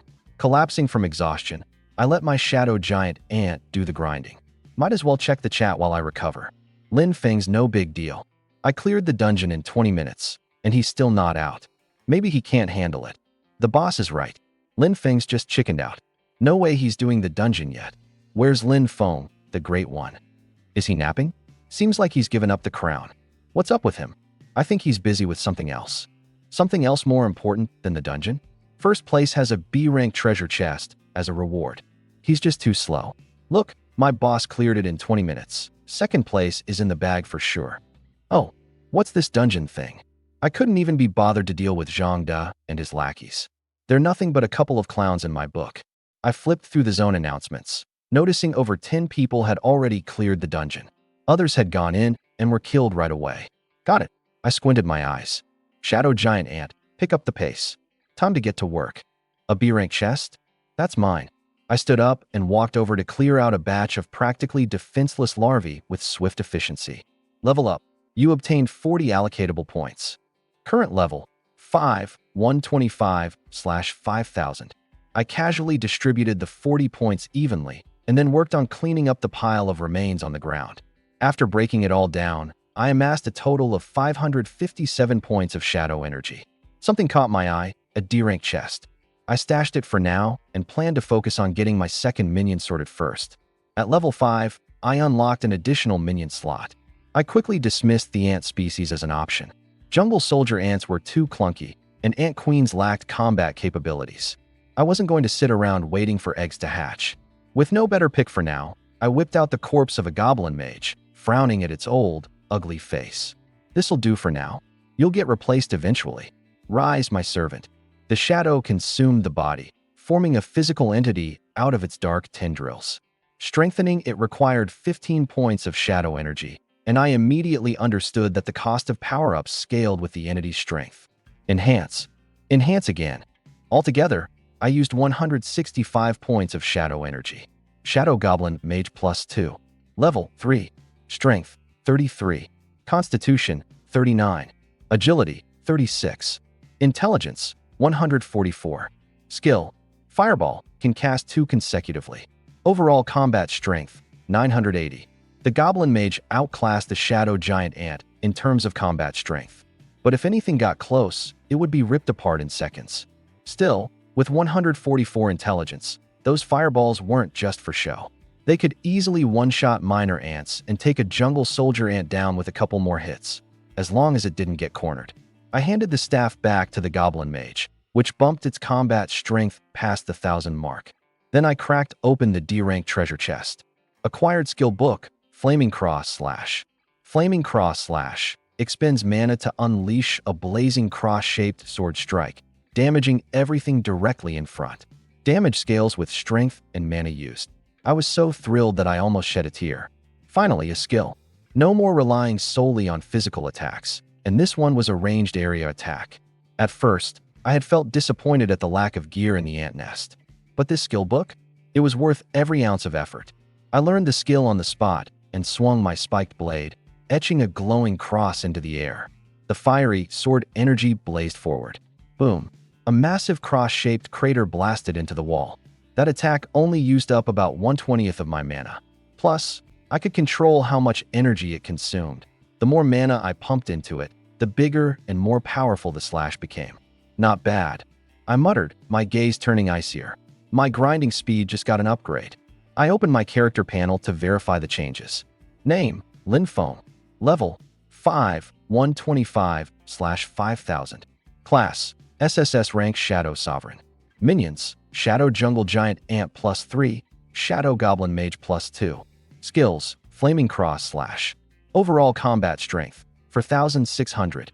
My intelligence stat had skyrocketed, which made me consider learning Fireball myself. It might end up being ridiculously overpowered. After a quick break, I reviewed the dungeon info. Dungeon, Wrath of the Spider Swarm. Difficulty, Easy Nightmare. Remaining entries for today, 1. What's the difference between the two difficulties? I wondered aloud. A cute, automated voice replied. Higher difficulty yields greater rewards. I smacked my forehead, realizing how redundant my question was. I glanced at the leaderboard again. So far, I was the only one who had made it to level 5. Nobody else had even reached level 4. While others might be clearing the easy dungeon, it posed no real challenge for an SSS rank Shadow Sovereign like me. If I couldn't beat the Nightmare version, then no one could, realistically speaking. The multiverse battlefield wouldn't set up an impossible trial, but I still decided to proceed cautiously. After all, I'd nearly been backstabbed by the fleeing Ant Queen earlier. After ensuring my condition was optimal, I stepped into the Nightmare dungeon. Meanwhile, the chatroom was in chaos. Holy crap, Linfone leveled up again. Turns out he was grinding levels all along. Didn't you read the announcements? Levels don't mean much if he hasn't cleared the dungeon. Probably just lucky enough to find some XP hotspot. If he's so great, let's see him break my record. Yeah, the boss is right. Levels aren't everything. I ignored the chatter and entered the dungeon with my 2 minions. The entrance was a 4-meter-tall cave door sealed tightly with spiderwebs. I poked at it with my spiked blade. It was sticky and incredibly resilient. There was no way to force my way through. I gestured for the Goblin Mage to cast some fireballs. As expected, fire spread rapidly along the webbing, reducing it to ash within moments. Fire beats spiderweb. Got it. After the entrance was clear, I delved deeper into the cave, dodging, parrying blow after blow with my Wolf Fang blade. Each strike sent numbing vibrations through my arms, and I could feel my stamina rapidly depleting. The bloodthirsty Spider Queen, despite her grievous injuries, fought like a beast possessed, her remaining legs stabbing and slicing with relentless precision. In my mind, I calculated my options. The Shadow Giant Ant was down. The Goblin Mage was dead. My magic reserves were running critically low, and I couldn't rely on brute force alone to take her down. I needed to exploit her desperation, her instinct to kill, to create an opening. With a grunt, I dodged another barrage of leg strikes and sprinted toward the side of the cave, drawing her away from the center. Her towering form skittered after me, her guttural screeches reverberating throughout the cavern. I reached a jagged cluster of rocks and quickly slid to a halt. Come on, you oversized tarantula, I muttered under my breath, gripping my blade tightly. The Spider Queen lunged again, her massive legs crashing down like spears. I ducked and sidestepped, her strikes smashing into the rocks behind me. Dust and rubble erupted in all directions, briefly obscuring her vision. This was my only chance. I harnessed what little magic I had left and roared. Exploding Crescent Slash. A fiery arc surged from my blade, slicing through the air. The attack tore into her already mutilated abdomen, igniting it in a blaze of searing orange flames. The cavern lit up like a furnace, and her shrill screeches shook the entire tunnel system. She staggered backward, her massive body thrashing wildly against the walls. Rocks began to dislodge and tumble from the ceiling. Ignoring my exhaustion, I charged forward, blade raised. It was all or nothing now. As I approached, her body convulsed one last time, her remaining legs stabbing chaotically in all directions. One nicked my shoulder, gashing through my armor and sending pain shooting down my arm. But I didn't waver. With a primal yell, I leapt onto her collapsing frame and plunged my blade directly into her burning abdomen. This ends now, I bellowed. The Spider Queen's screams reached a crescendo, and then her massive form collapsed entirely, motionless at last. Slumping to the ground, I sucked in deep, ragged breaths, my hands trembling from both the adrenaline spike and the sheer strain of the battle. Notifications blinked in the corner of my vision. Congratulations. You have slain the 7th level bloodthirsty Spider Queen. Energy obtained, 500 points. Current level, 641/1500. I blinked away the notifications, turning my attention to the remains around me. My armor was in tatters, and my body was bruised and bloodied, but I was alive. For now, I swear, I'm going to need a week of rest after this, I muttered to myself, slowly pushing myself to my feet. But there was no time to waste. The battle may have been over, but I could feel it in my gut. This cave held more secrets, and not all of them would wait patiently for my recovery. Summoning a flicker of magic, I conjured the shadow giant ant once more. It materialized in front of me, its dark carapace shimmering faintly in the dim light of the cave. We're not done yet, I said, gripping my blade tightly as I prepared to push forward. Blocked, counterattacked a few times, but all it did was chip away at the barbs, no real impact. Crap, it's too fast. I backed away while trying to block, my arms going numb from the vibrations. The spider matriarch didn't care about its injuries at all. My plan to wear it down was a complete failure. Too slow. My agility was far too low. Several legs came whipping at me at once. I couldn't fend them off. My arms throbbed with pain. If this dragged on any longer, I wouldn't even be able to grip my spiked blade. Barely hanging on, I retreated further and eventually reached the narrow passage I had entered the cave through earlier. Flaming cross strike. I unleashed another fiery cross slash. The spider matriarch had evidently learned my tactic by now. It simply retracted its legs, tanking the explosion of flames without much damage. Without lingering, I spun around and dashed back into the narrow passage. The spider matriarch instantly gave chase, but its body was too large. It got stuck at the entrance, angrily thrashing its legs and hammering the cave walls. Shards of rock crumbled down like clay under its relentless attacks. The passage visibly wouldn't last much longer. I remained calm, though. Reaching back, I retrieved the jungle giant mosquito corpse I'd saved earlier. I quickly dismantled the shadow goblin mage, gathering a total of 1,117 points of shadow energy. The spider matriarch pressed closer. I muttered under my breath, "Rise, my servant." Before me, a shadow jungle giant mosquito, the size of a wash basin, materialized. I used 3 consecutive enhancements, dumping all 1,117 points of energy into it. The mosquito instantly got a +3 boost to its agility, which also raised mine to 203.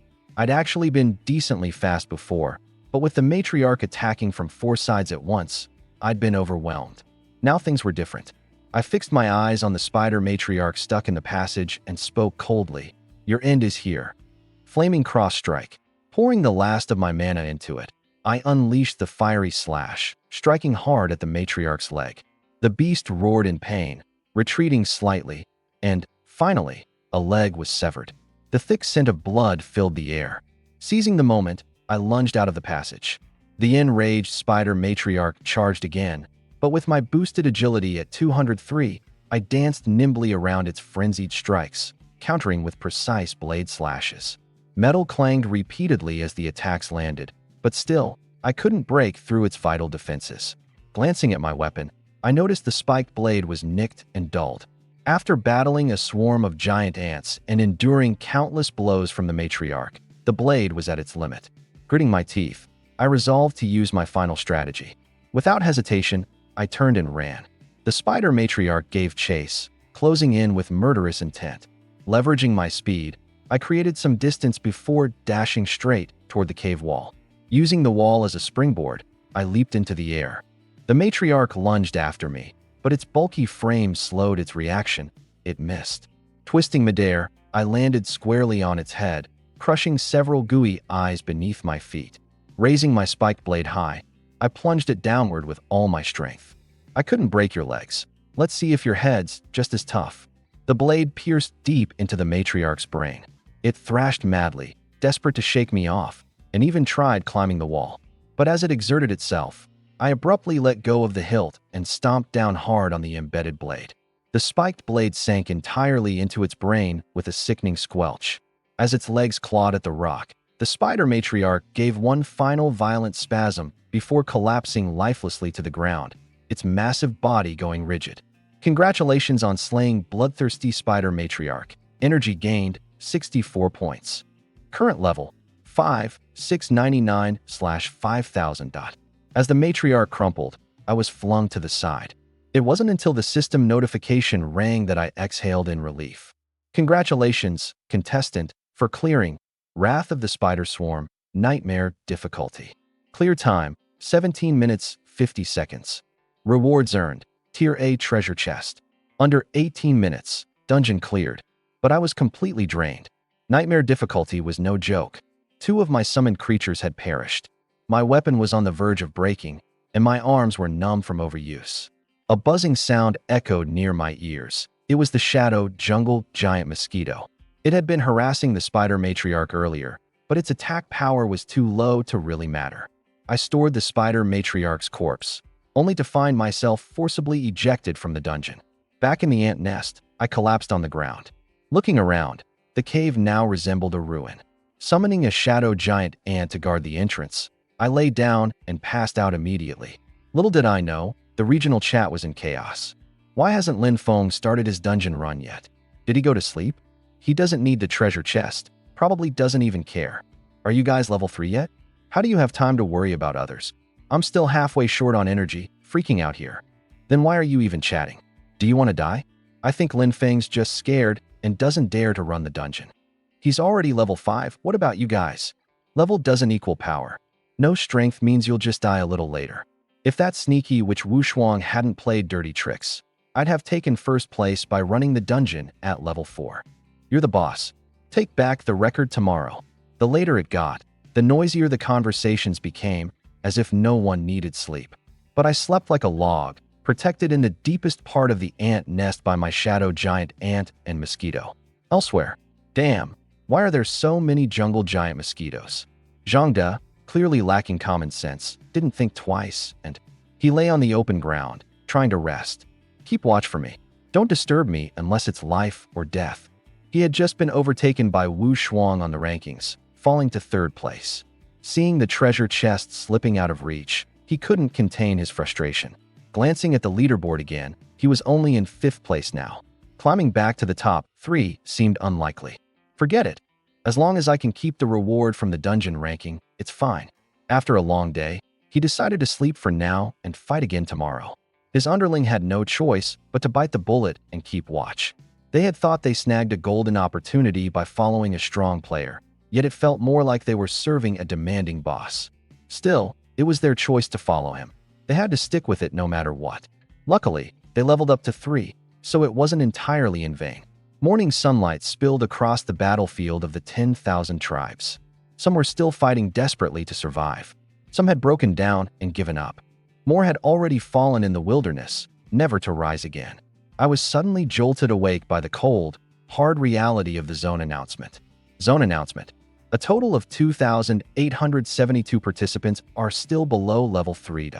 Zone announcement. Elimination of all participants under level 3 is about to commence.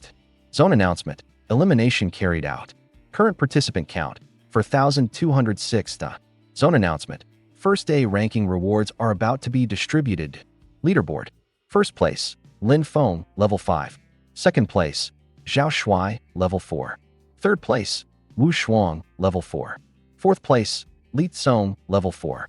Fifth place, Zhou Zheng, level 4.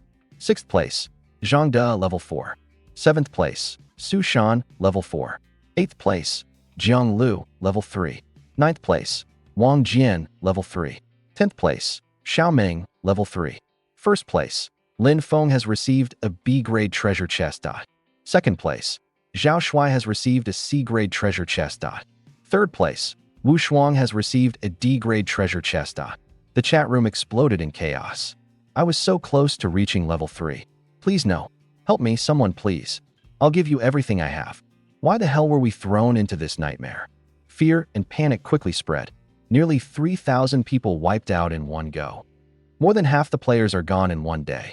This is brutal. Didn't a lot of people level up yesterday? Why are there only 4,000 left now? If you didn't make it to level 3 by nighttime, you pretty much had no chance.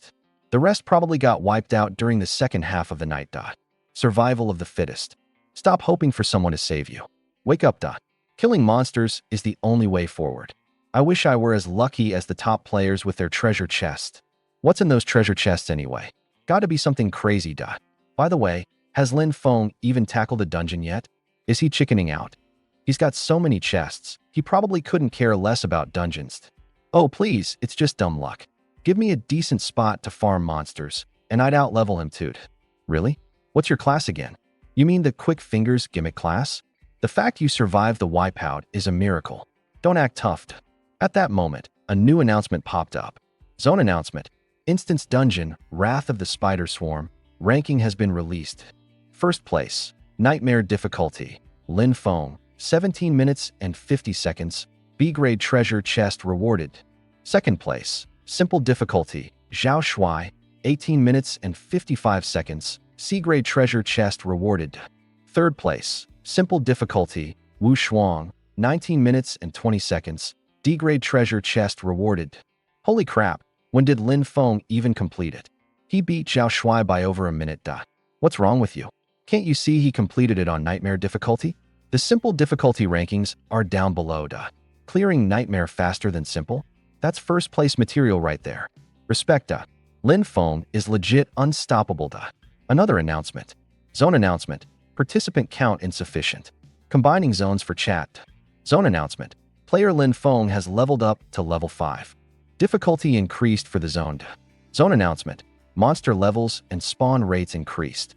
Outdoor treasure chest numbers increased. Exam task. Reach level 10 within 5 days or face elimination. Task reward. First to reach level 10 earns an S-class treasure chest. Second earns an A-class treasure chest. Third earns a B-class treasure chest. Final day rewards. First place, S-class times 3. Second place, S-class times 1. Third place, A-class times 1. The chat descended into chaos again. Difficulty just spiked after the merge. Can we even survive at this point? Who the hell is Lin Feng? Come out and explain yourself. More monsters? How are we supposed to fight them? I demand compensation. More treasure chests too. Not gonna mention that. More monsters just means you won't have to hunt far. Oh, so we're supposed to thank him for leveling up so fast. Weak is weak. Even without the spike in difficulty, you wouldn't last long. Lin Feng, come out. You made things harder for the whole zone. Hand over your Nightmare Dungeon guide and treasure chests while you're at it. I skimmed through the chat, but couldn't be bothered to respond. Arguing on the chat wasn't going to make me stronger. Better to sort through my spoils. This time, I gained an A-grade treasure chest and a B-grade treasure chest. I opened them both immediately. Acquired skill book, Frenzied Heavy Strike. Skill, leap into the air and strike hard, causing a stun. Stun duration scales with strength stat. Acquired weapon, Gilded Axe, plus 1800 combat powered. Acquired accessory, Charging Ring, enhances damage on next attack after charging, plus 800 combat powered. I learned the skill on the spot.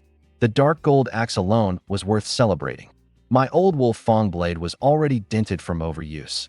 This was a perfect upgrade, and it felt much smoother to wield. I slipped the ring on as well, but decided not to test it yet. Better to stay cautious in the safety of my hideout. Don't act recklessly and end up burying yourself alive. I released the corpse of the Bloodthirsty Spider Queen to examine it. Bloodthirsty Spider Queen, level 7, total combat power 7,700. Dungeon monsters are always stronger than usual. This one's stats are 50% higher than regular monsters. I silently celebrated my luck that the Goblin Mage had destroyed its massive mandibles earlier. I had also used Flaming Cross Slash to sever its abdomen, preventing it from spewing webs. Otherwise, it would have been a toss-up who'd end up dead. Now, with such a powerful servant right in front of me, my eyes lit up. Immediately, I disassembled the corpse of the Shadow Jungle Mosquito. Shadow Energy acquired X1, 111. Current Shadow Energy, 1117. Rise, my servant. In the swirling black mist, the Shadow Bloodthirsty Spider Queen took shape, every bit as ferocious as a killing machine. Clang, the spiked knife in my hand slipped and hit the ground. The moment the Spider Queen resurrected, it let out a blood-curdling screech toward the sky. Shut up. With just one command, it lowered its head submissively. I decided to strengthen the Shadow Bloodthirsty Spider Queen. Enhancement failed. It required 5,000 shadow energy. Figures, a level 7 elite has quite the appetite. After learning skills, equipping gear, and upgrading my servants, I checked my data. Name, Lin Feng. Level, 5, 749/5000. Class, SSS Shadow Monarch. Servants, Shadow Jungle Giant Ant +3, Shadow Bloodthirsty Spider Queen. Skills, Flaming Cross Slash, Berserk Heavy Strike. Total combat power, 13,200. I hadn't leveled up, but my combat power had broken 10,000. Just 2 servants boosted my stats sky high. When I envisioned myself leading a whole army of shadow minions in the future, I almost laughed out loud. Casually, I tossed the spiked knife into the trading channel and set a 10-minute auction timer. There, the payments were in monster corpses. The system was simple. Level 1 equals 1 point. Level 2 equals 2 points. Level 3 equals 4 points. Level 4 equals 8 points, and so on. Within seconds, the trading channel exploded. Isn't that Lin Feng, the #1 player? Scared, huh? He finally put the good stuff on auction. A weapon with a 100 rating. My combat power is only 90. That knife is worth more than my life. How do you even trade with corpses? Is this the weird fetish? New guy, huh? Lin Feng only deals in monster corpses, so don't waste them. I'm hoarding corpses right now. Big bro Lin Feng, got any more? Weren't y'all just bad-mouthing him? Now look, mind your business. Yeah, none of your concern. To be honest, the spiked knife's blade was dulled. Its rating had already dropped by 20 points. Meanwhile, in another part of the map, Zhangde was fuming. He stared at the level 60 goblin sword in his hand, threw it aside, and cursed. Damn you, Lin Feng. Because of you, my dungeon rank dropped out of the top 3. I lost the treasure chest reward. But then, a sinister grin crept onto his face. So Lin Feng chickened out. Huh, selling his reward? He barked orders to his lackeys. Y'all still got those corpses? Buy that spiked knife for me. Fail, and you're all useless. Before long, one of his cronies arrived out of breath. Boss, I got it. Hand it over. My combat power is about to hit 1,000. Zhangde cradled the knife like it was his newborn child. But the more he looked at it, the more something fell off. The blade below the hilt was completely dulled. This knife could only stab or slash. It was nearly useless for any heavy chopping. Lin Feng, you scumbag. I'll never forgive you for this. He wanted to publicly call Lin Feng out in the regional chat, but hesitated. If others found out he'd spent a fortune on defective gear, they'd laugh him out of existence. Swallowing his anger, he pressed his lips shut. To his lackeys, he growled, "Retrieve that goblin sword immediately."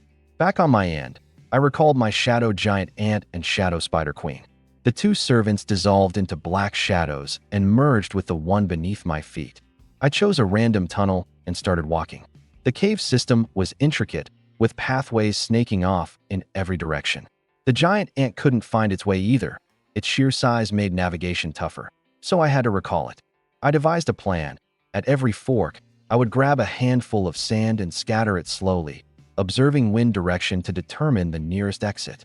I briefly considered having the shadow giant ant dig our way out, but the thought of being buried alive 30 or so meters beneath the surface. Yeah, no thanks. Dying like that would be a disgrace for someone ranked #1. So I kept walking cautiously, stopping at every bend to test which direction the airflow came from. 2 hours in, doubts began creeping in. Was my method actually useless? All these twists and turns, and yet here I was, still hopelessly lost in an ant nest. If I told anyone this, who'd believe me? My first instinct was to retrace my steps. But one glance behind me, and I froze in disbelief. I was hopelessly lost. No idea where I was, no clue how deep underground I stood. Should I let the shadow giant ant dig upward after all? I had zero confidence this would work and stood there deliberating. Suddenly, the ground beneath me began to tremble. The dirt wall in front of me split wide open, and a pale brown forest ground dragon burst through.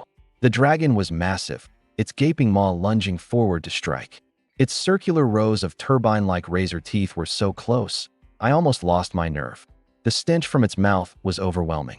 I swung my golden axe with full force, landing a deep, gashing wound that nearly cut the ground dragon in half.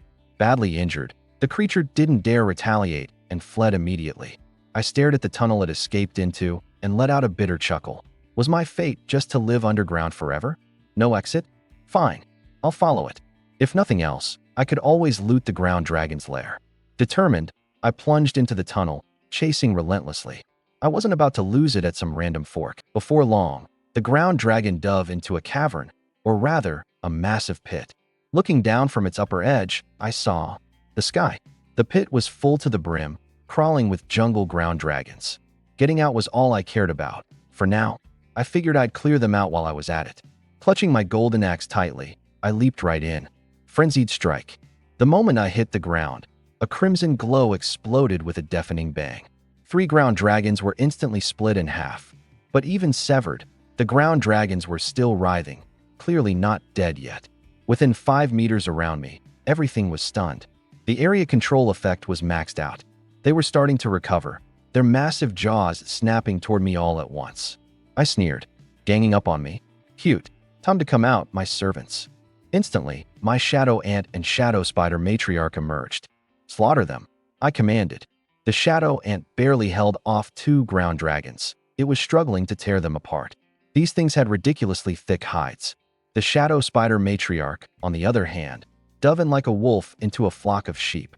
Spear-like legs pierced through scales, powerful jaws snapping and shredding in a grim harvest. Kill notifications flooded my screen. At last, the true appeal of an SSS class profession was starting to taste sweet.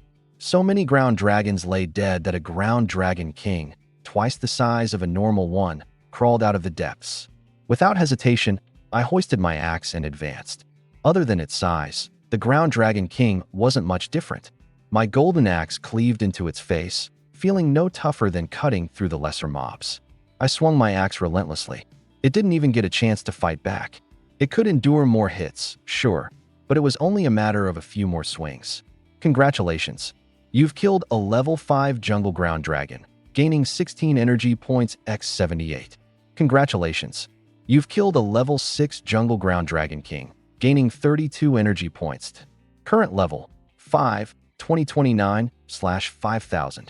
I still felt repulsed by bug-like creatures, but they came in overwhelming numbers and gave tons of energy. Gross or not, they had to die. I disassembled all the ground dragon corpses. Congratulations. You've obtained Shadow Energy X 1280. Not bad at all. Then, something else caught my eye. A D-rank treasure chest lying in the pit. I opened it up. Congratulations. You've obtained Ground Dragon Shedding. Ground Dragon Shedding slowly recovers injuries, adds 320 combat powered. At long last, some armor. I swapped out my goblin leather armor, pulling on the Ground Dragon Shedding. The used leather armor went straight onto the trade channel for auction. Oh right, the wolf fang blade I previously auctioned? I hadn't yet collected the trade materials for it. When I checked the transaction history, I was dumbfounded. The buyer was Zhang Da, a big shot ranked C class. The guy exchanged it for a haul totaling over 900 points in data corpses. Must be nice being rich. I kept 2 particularly unique-looking bodies, just in case they'd be useful later. Then I set aside a fierce fang rabbit, planning to roast it. I was starving after everything that had happened. As for the rest, all disassembled. Congratulations. You've obtained Shadow Energy X 976. Shadow Energy total 3373. If I put in some extra effort today, I could probably strengthen the Shadow Spider Matriarch again. I glanced up at the exit, then mounted the Shadow Spider Matriarch, climbing out. The vertical wall might as well have been a flat road under its legs. As cold wind brushed my face, I emerged from the depths at last. No more stench of bug corpses. I could finally breathe freely again. With ease, I skinned and gutted the fierce fang rabbit, started a fire, and set the meat over it to roast. As the aroma of sizzling meat wafted into the air, I casually opened the region's chat. Lin Feng's listed another item. This time it's defensive gear. Seriously, what's with all the gear? Can't wear them all at once, huh? Anyone else running into others out here? We're duo NG monsters so fast now. Jealous. I want to team up with a pro too. Ran into someone in the top 10. Didn't even glance at me. Has anyone actually seen Lin Feng? Hear about summer break on the rankings? Level 5 in an S-class profession, apparently. S-class. Makes sense why they cleared nightmare difficulty. Took just over 40 minutes. Summer break started tackling nightmare at level 4. Impressive.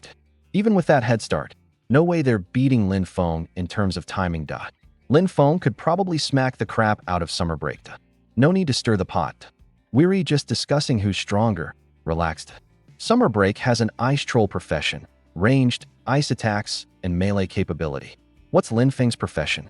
Unknown, but must be stronger for sure. Anyone looking to team up? I scrolled through briefly. Lots of people were starting to form teams now. Teaming up could indeed boost efficiency, but I wasn't interested. My fighting style was way too brutal to accommodate tagalongs, and honestly, there weren't many out there who could pull their weight alongside me. More importantly, I had no intention of exposing the fact that I had an SSS class profession. Besides, now that others had reached level 5, including the S-class ice user Summer Break, it sounded troublesome. But I wasn't worried. The rabbit leg began to crackle with juices as it roasted. I tore off a bite, savoring the taste as I opened up the regional ranks. Ever since our two regions merged, a flurry of unfamiliar names had joined the leaderboard. First place, Lin Feng, level 5. Second place, Summer Break, level 5. Third place, Song Lin, level 4. Fourth place, Zhu Sui, level 4. Fifth place, Niu Sheng, level 4. Sixth place, Wu Shuang, level 4. Seventh place, Zhao Shui, level 4. Eighth place, Zhou Zheng, level 4. Ninth place, Zhang De, level 4. 10th place, Su Shan, level 4. The merged leaderboard had bumped down the rankings of those from my old region. Overall, the newcomers seemed stronger. Still, as I glanced at my steadily climbing experience and energy points, I stayed calm and collected. Gnawing on a piece of rabbit meat, I was savoring the flavors when suddenly, a private notification popped out of nowhere. Private notification, Zhangde has used a personal battlefield token on you. Private notification, countdown begins for personal battlefield token. Private notification, countdown, 600, 599, 598. Personal battlefield token? I blinked, momentarily stunned. Then, that familiar, cutesy system voice chimed in. Personal battlefield token. Upon activation, both parties are transported to the ancient duel arena. Once in, only one leaves alive. The winner claims all data and items of the defeated party. My brow furrowed. I never did anything to Zhangde. He's a mere level 4 player, someone who takes over 20 minutes to clear even the simplest beginner dungeon. Where did he get the nerve to challenge me? Did he acquire some game-breaking item? Or is he backed by someone stronger? It didn't matter. If he dared to drag me into a life-or-death match, he'd better not cry about being completely obliterated. The victor claims all data and loot. I couldn't lose, not against a nobody like him. If a top-tier SSS class professional like me couldn't beat him, I might as well find a rock to smash my head against. With 10 minutes left, there wasn't time for any last-minute grinding. It's not like I could level up that quickly anyway. I might as well finish my meal and give him a swift death. When the countdown hit 0, I was teleported straight to the ancient battlefield. Massive stone stands stretched around the perimeter, walls marred by countless blade marks. The ground, stained with dark red traces, seemed to scream of lives lost and bloodshed. Before I could take it all in, Zhangde materialized opposite me. He was decked out in a striped beast-hide armor and wielding a wolf fang blade, the very one I'd sold off earlier. The blade had been repaired. He saw me and grinned, that unsettling, foolish grin sending a shiver down my spine. I asked, "What grudge do you have against me? Why use a personal kill token on me?" His smile twisted into something grotesque and feral. "Why? Because you cost me 2 treasure chests, that's why. You sold me beginner cloth armor. I went to fight the jungle giant ant, but my sword broke, and I lost out on my first level 3 chest. Then you cleared the nightmare dungeon and knocked me off the rankings, costing me another chest. I'm stuck eating ant legs, while you're dining on rabbit meat. And the final straw? You sold me a dull, useless wolf fang blade to humiliate me. I was speechless. That's what you hold a grudge over? And what makes you think you can take me on?" His grin grew unhinged, insanity shining in his eyes. "You think this blade is worthless? I fixed it, and I enhanced it too. It now adds 200 combat power. Plus, I'm not an idiot. I've got a restriction charm from a treasure chest. For 30 seconds, it limits any opponent whose strength is no more than double mine. My strength stat is 78. No way yours is much higher. 30 seconds is more than enough for me to chop you to pieces and claim all your treasures, data, and items." I glanced at my weapon, a gold-infused axe that added 1,800 combat power, before looking at my stats, 360 in strength. I gave only a calm reply. "Go ahead and try." That attitude was the final trigger for Zhang to redder with rage. He cackled, then hurled the restriction charm straight at me. Golden light enveloped me, and Zhang de swaggered closer, his expression one of triumph. Too late to beg for mercy now. I think I'll slice off your arms and legs first. Then I'll take my time with you. I yawned, twirling a finger in my ear, utterly unimpressed. Staggered, his confidence cracked, and yet he lunged at me with his blade aimed for my arm. Clink! The clash of our weapons resounded in the silent battlefield. My gold-infused axe hadn't even flinched, but his supposed enhanced wolf-fang blade snapped clean in two, the pieces clattering to the ground. Zhang de froze, his face pale as if his soul had fled. Why can you move? Why didn't the restriction charm work? And how? How did my blade break? He collapsed to the ground, defeated without a fight. Eyes wide in disbelief, his voice broke. How much combat power does that axe have? How strong are you? I calmly responded. The gold-infused axe adds 1,800 combat power. My strength stat is 360. Staring blankly, his lips mumbled those impossible numbers over and over, his sanity unraveling. I sighed. Since the kill token was activated, his fate had been sealed. This grudge could only be resolved in blood. Walking up to him with my axe raised, Zhang de couldn't even muster the will to resist. He sat there, bound by fear as the blade came down. Regret filled his eyes in those final moments. Just so you know, my class is SSS level. Congratulations to player Lin Feng for achieving victory. Calculating battle gains. Acquired attributes: Strength plus 78, Constitution plus 69, Agility plus 56, Intelligence plus 28.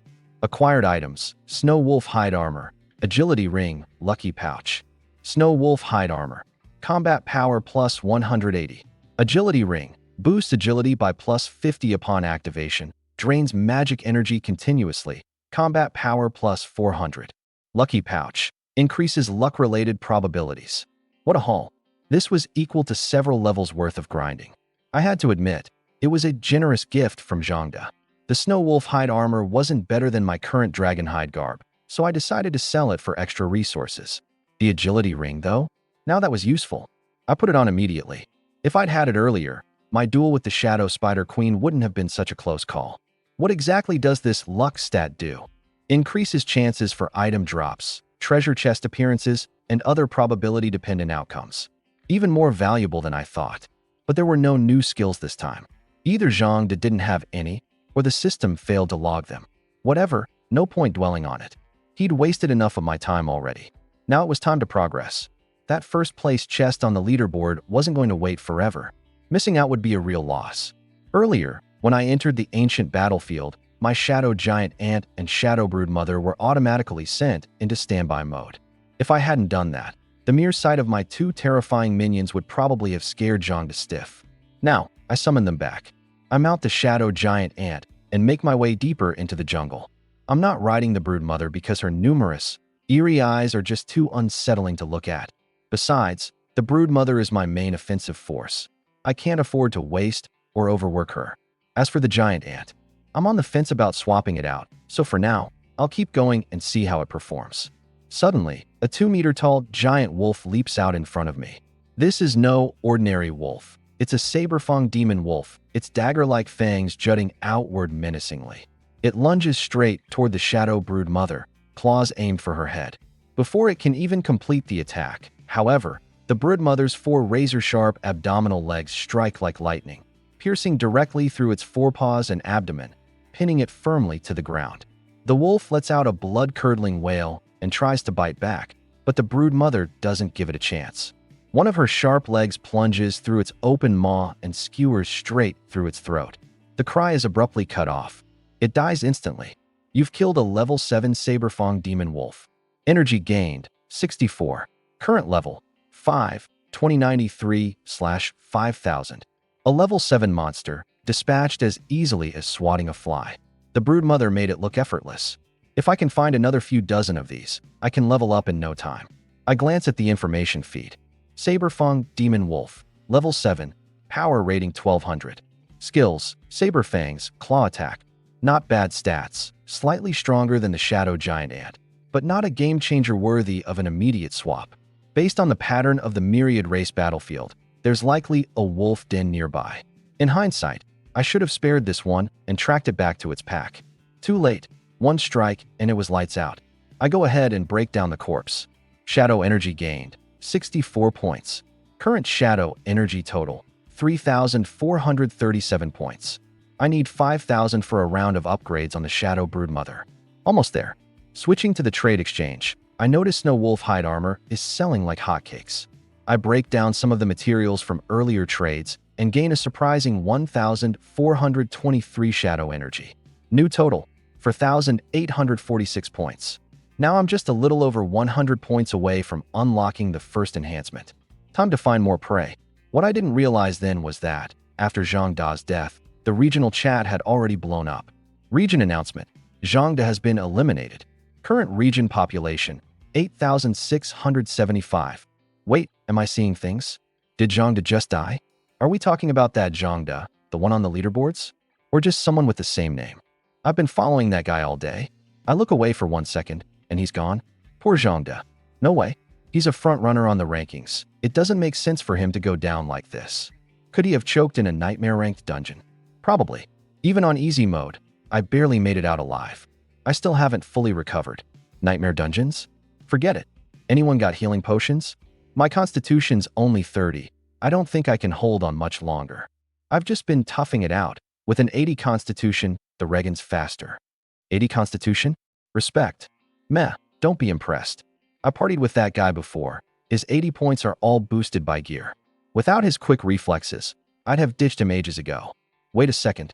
Lin Feng just posted gear for sale. Finally, I've been saving up carcasses all day to trade for something decent. Wait, isn't that Zhang Da's gear? I swear I've seen Snow Wolf hide armor on him before. You're sure? Then how did Lin Feng get his hands on it? Who knows? Do you think Lin Feng killed Zhang Da? Get real. If Lin Feng had really offed Zhang Da, you wouldn't be alive to tell the story. True.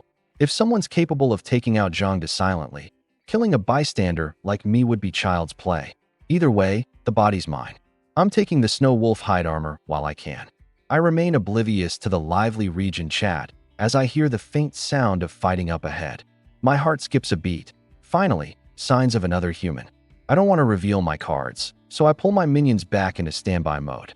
An SSS class profession comes with powerful secrets, and I'm not about to expose mine lightly. As I draw closer, I spot a girl wielding a massive greatsword, going toe-to-toe with a saber-fang demon wolf. She's shorter than her sword, but her counterattacks are swift and precise, her movements sharp enough to impress even me. She might be one of the leaderboard contenders, perhaps Wu Shuang or Xiaoming. I don't approach or say anything. Instead, I turn to leave. All I wanted was proof this world isn't a solo grind, that I'm not just playing a single-player game. After putting enough distance between us, I summon my minions again.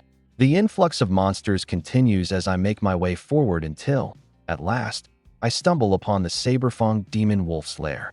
The dense jungle suddenly gives way to a vast, open meadow. Spread across the grasslands like a dark tide are countless demon wolves. The sight makes my eyes light up, not because of the wolves themselves, but because I no longer have to deal with swarms of disgusting insects or navigate damp, shadowy caves. In a low, firm voice, I command my minions, attack. I charge toward the wolves, flanked by my 2 loyal companions. The wolves closest to us barely have time to react. Most of them freeze, intimidated not by me, but by the 3-meter-tall shadow brood mother looming behind me.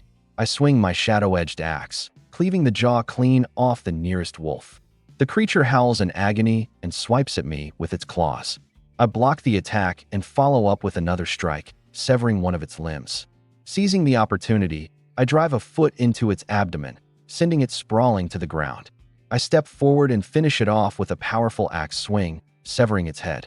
I turn around, feeling a sense of accomplishment, only to see that my shadow brood mother has already slain 2 wolves on her own. I can't help but smirk. Show off. It's too much. The enemy had 6 limbs, all armed to the teeth, with massive pincers and webs. It was practically born to be a killing machine. But I didn't stop. I'd just acquired the gilded axe not too long ago, and the more I fought, the more I got the hang of it. I realized the axe and I were perfectly in sync. Whether it was vicious cleaves or using the flat side to block attacks, everything felt unnaturally smooth. I joked to myself, Must have been a lumberjack in a past life. 5 saber-toothed demon wolves lunged at me together. I leapt into the air, laughing, and slammed down with a brutal strike. The ground shook as dirt and dust billowed everywhere. When the dust settled, one wolf's head was under my boot, and I yanked the axe out of its skull with force. Bronze head, iron bones, tofu waist? Damn, that skull was tough. I finished off the dazed one beside it with a swing of my axe. The remaining 3 came to their senses, snarling as they charged all at once. Their claws lashed out. I blocked the first, but the second strike forced me to dodge. Rolling forward, I swept the axe blade low, tearing open the belly of one wolf, street-style disembowelment. A quick kick disrupted its movement, flipping it onto its back, and I jumped on it to launch myself at another wolf, driving it back with a powerful axe strike. The one I just downed tried to rise, but I turned to bury my axe in the back of its neck, dead on the spot. 2 left. One came biting at me, jaws wide. I jammed the axe into its mouth and twisted hard. Snap! 2 fangs snapped clean off. Blood gushed from its maw, yet it stubbornly refused to let go. I slammed a fist into its eye socket, shattering it into gore. Pain made it loosen its grip, and I seized the moment. 1 clean axe swipe across its throat. Blood sprayed, soaking me in its hot spurts. Its severed head thudded to the grass, lifeless. The lone survivor saw its comrades fall and instinctively tried to retreat, tail tucked. But there was no way I'd let it escape. I arched back, hurling the gilded axe with all my strength. The axe flew like an arrow, lodging itself straight into its backside. The wolf's agonized screams echoed across the plains, but the noise ceased in seconds. Unfortunately, its cries had triggered every wolf in the area. The real battle had only just begun. I rushed forward, dismantling the fallen wolves' corpses and retrieving my filthy axe, disgusted but determined. Looking into the distance, the incoming tidal wave of wolves sent my blood boiling. "All right, let's dance," I growled, ready for carnage.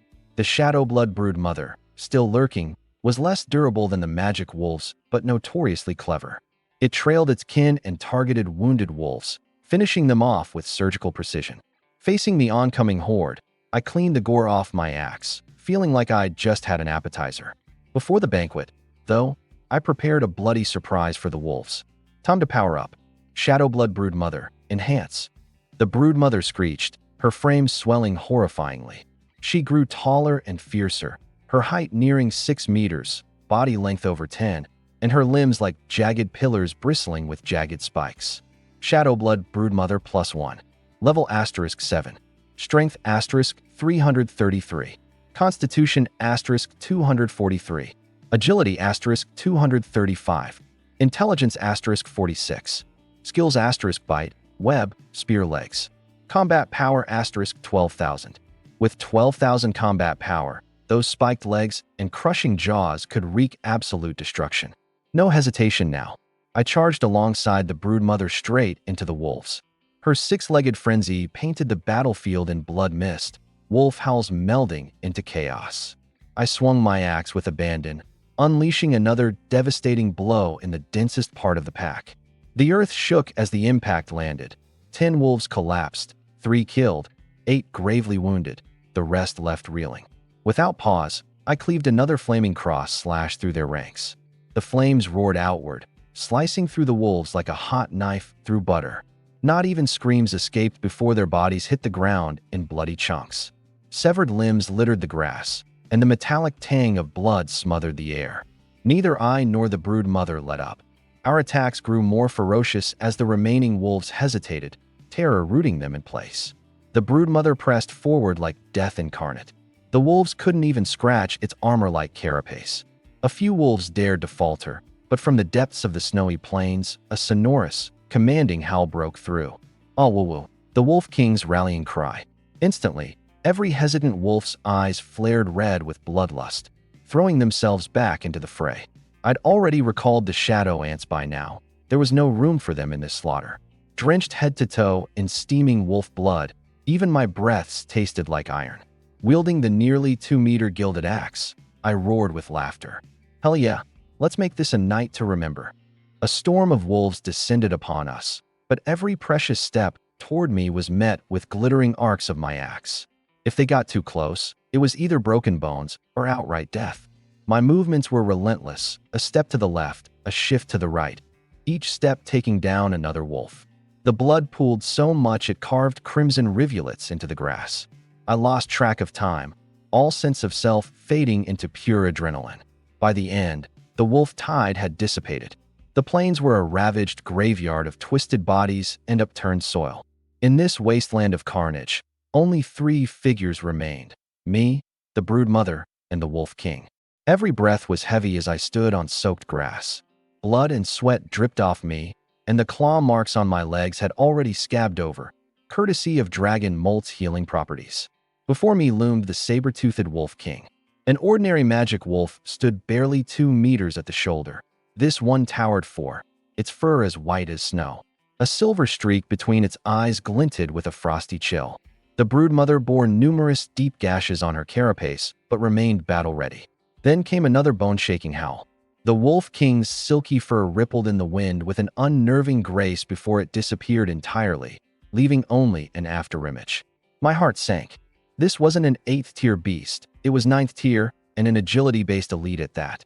While the broodmother and I had strength on our side, our lower agility placed us at a troubling disadvantage. In the blink of an eye, razor-sharp claws slashed toward me.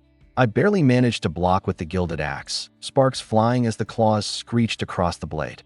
Even so, one swipe raked across my abdomen, leaving a shallow gash. Thankfully, dragon molt kicked in, and the wound began sealing almost immediately. My battle strength barely dropped. The demon wolf king, realizing how difficult I was to kill, instantly shifted its target to the shadow spider queen. It specifically attacked her abdomen, face, and underbelly, cruelly blinding several of her eyes.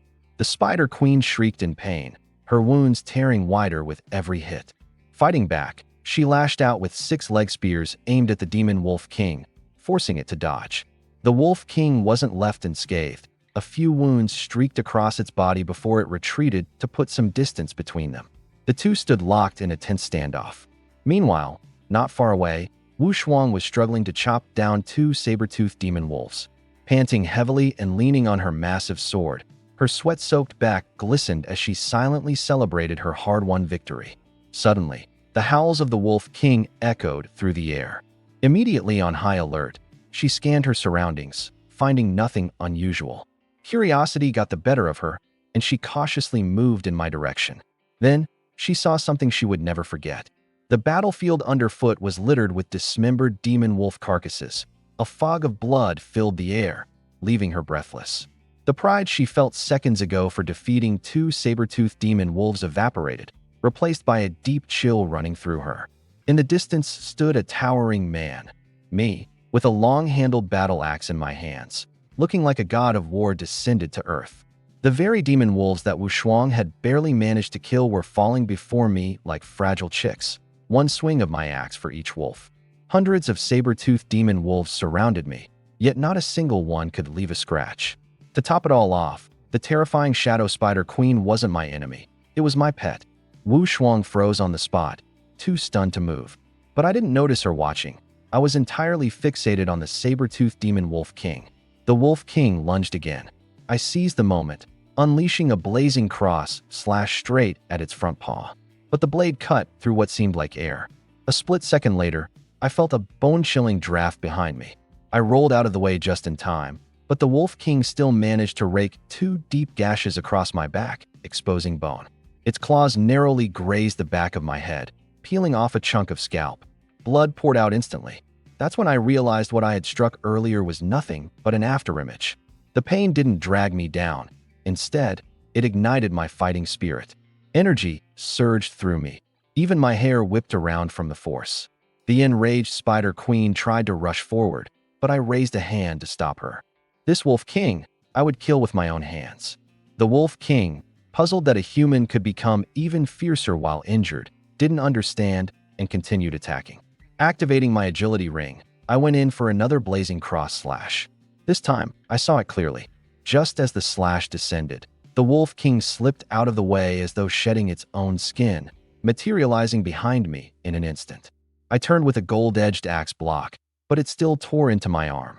Blood splattered onto the ground. Again, on the 3rd attempt at the cross slash, I refused to remain on the defensive. As the blade flashed, I preemptively smashed a wild, heavy strike into the empty space behind me.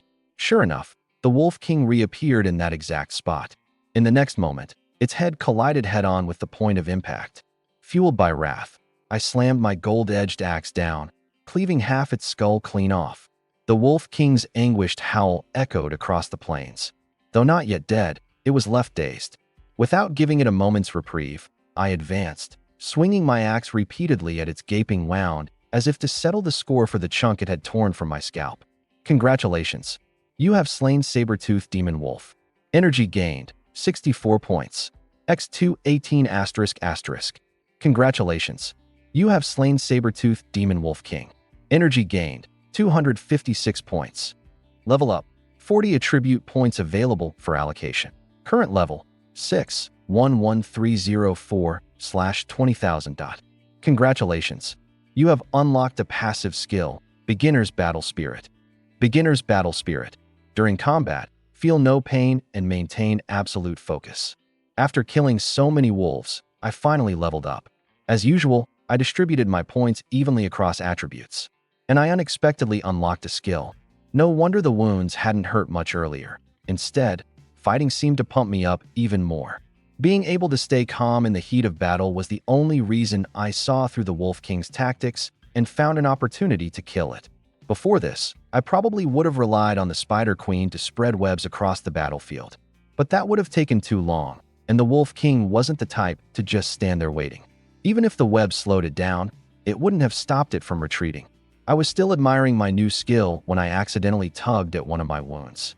Damn, passive skill or not, why doesn't it kick an outside of battle? Hurts like hell. But I didn't rest. I claimed the Wolf King's corpse and scanned the battlefield strewn with demon wolves. All of this was brimming with shadow energy. I couldn't afford to waste it. I spent over an hour harvesting every last corpse before turning my attention to the enormous wolf den made of dried grass. Inside, I found a B-rank treasure chest. Jackpot. I opened it without noticing that the luck charm on my waist faintly glowed. Congratulations. You have obtained Shadow Crystal. Good stuff. With this, I wouldn't have to release the Shadow Giant Ant. Shadow Crystal, exclusive, enhances one servant and adds an additional servant slot. It was as if this item were tailor-made for me. Without hesitation, I summoned the Shadow Giant Ant and used the Shadow Crystal on it. Its body instantly grew larger. Its mandibles gleamed with a metallic sheen, its back sprouted forth thin wings, and its front legs evolved into scythe-like blades. It now looked more like an oversized mantis, or maybe even a queen wasp. Shadow Jungle Ant King. Level 2. Strength, 356. Constitution, 460. Agility, 1. Intelligence, 81. Skills, Bite, Sickle Clawed. Overall combat power, 16,000. This data completely surpasses that of the Shadow Spider Queen. I feel a rush of excitement. The veteran has finally ascended to a king. And now that I have one additional follower slot, it's time to fill that vacant spot. I retrieve the corpse of the Shadowfang Wolf King from my bag and speak coldly. Rise, my servant. The Shadow Saber-Tooth Wolf King slowly stands, its crimson eyes scanning its surroundings menacingly. Shadow Saber-Tooth Wolf King. Level 9. Strength, 279. Constitution, 288. Agility, 421. Intelligence, 270. Skills, Claw Attack, Wind Chase, Speed plus 30%. Phantom Shift, instantly teleport behind the enemy and leave a shadow clone behind. Overall combat power, 14,000. Seeing Wind Chase made me realize why the earlier fight had been so brutal. But, in the end, it was worth it. With the Wolf King under my command, my fighting spirit has been reignited. Now I have a complete trio of powerful followers: Shadow Forest Ant King, Shadow Bloodthirsty Spider Queen +1, and Shadow Saber-Tooth Wolf King. Armed with my gold-tinted axe, wrapped in the molted scales of the Earth Dragon, and equipped with both the ring and the scented pouch, I feel invincible. I glance at my stats and refine my focus. Name, Linfoam. Level, 6, 11, 304/20th, 000. Class, SSS Ranked Shadow Overlord. Followers, Shadow Forest Ant King, Shadow Bloodthirsty Spider Queen +1, Shadow Saber-Tooth Wolf King. Strength, 57, plus 356, plus 333, plus 279. Constitution, 57, plus 460, plus 243, plus 288. Agility, 57, plus 127, plus 235, plus 421. Intelligence, 57, plus 81, plus 46, plus 270.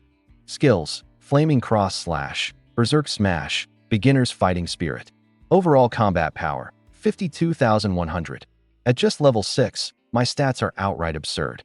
Strength, 1,025. Constitution, 1,048. Agility, 840. Intelligence, 454.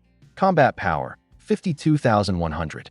The moment the Shadow Sabertooth Wolf King joined, my constitution broke through 1,000. My recovery is now insane. Deep wounds down to the bone just a moment ago have already scabbed over, leaving only a few scars behind. I figure if I wait a little longer, even those scars will fade completely. I glance at my trio of followers but feel dissatisfied. My ranged options are limited to Flaming Cross Slash, and I lack a proper area of effect skill. If I encounter another pack of wolves, I'll still have to take them down one by one. Being surrounded would be trouble. I focus on the Ant King. Can you fly? The Ant King nods. Without hesitation, I hop onto its back and recall my other two followers. With a powerful flap of its wings, we take off into the sky with a near-deafening buzz, like a tank forcing itself airborne. The wind stings my face, but the higher I fly, the more exhilarated I feel. My curiosity peaks. I want to see what lies beyond the edge of the grassland. From afar, Wu Shuang watched the entire scene unfold, utterly stunned.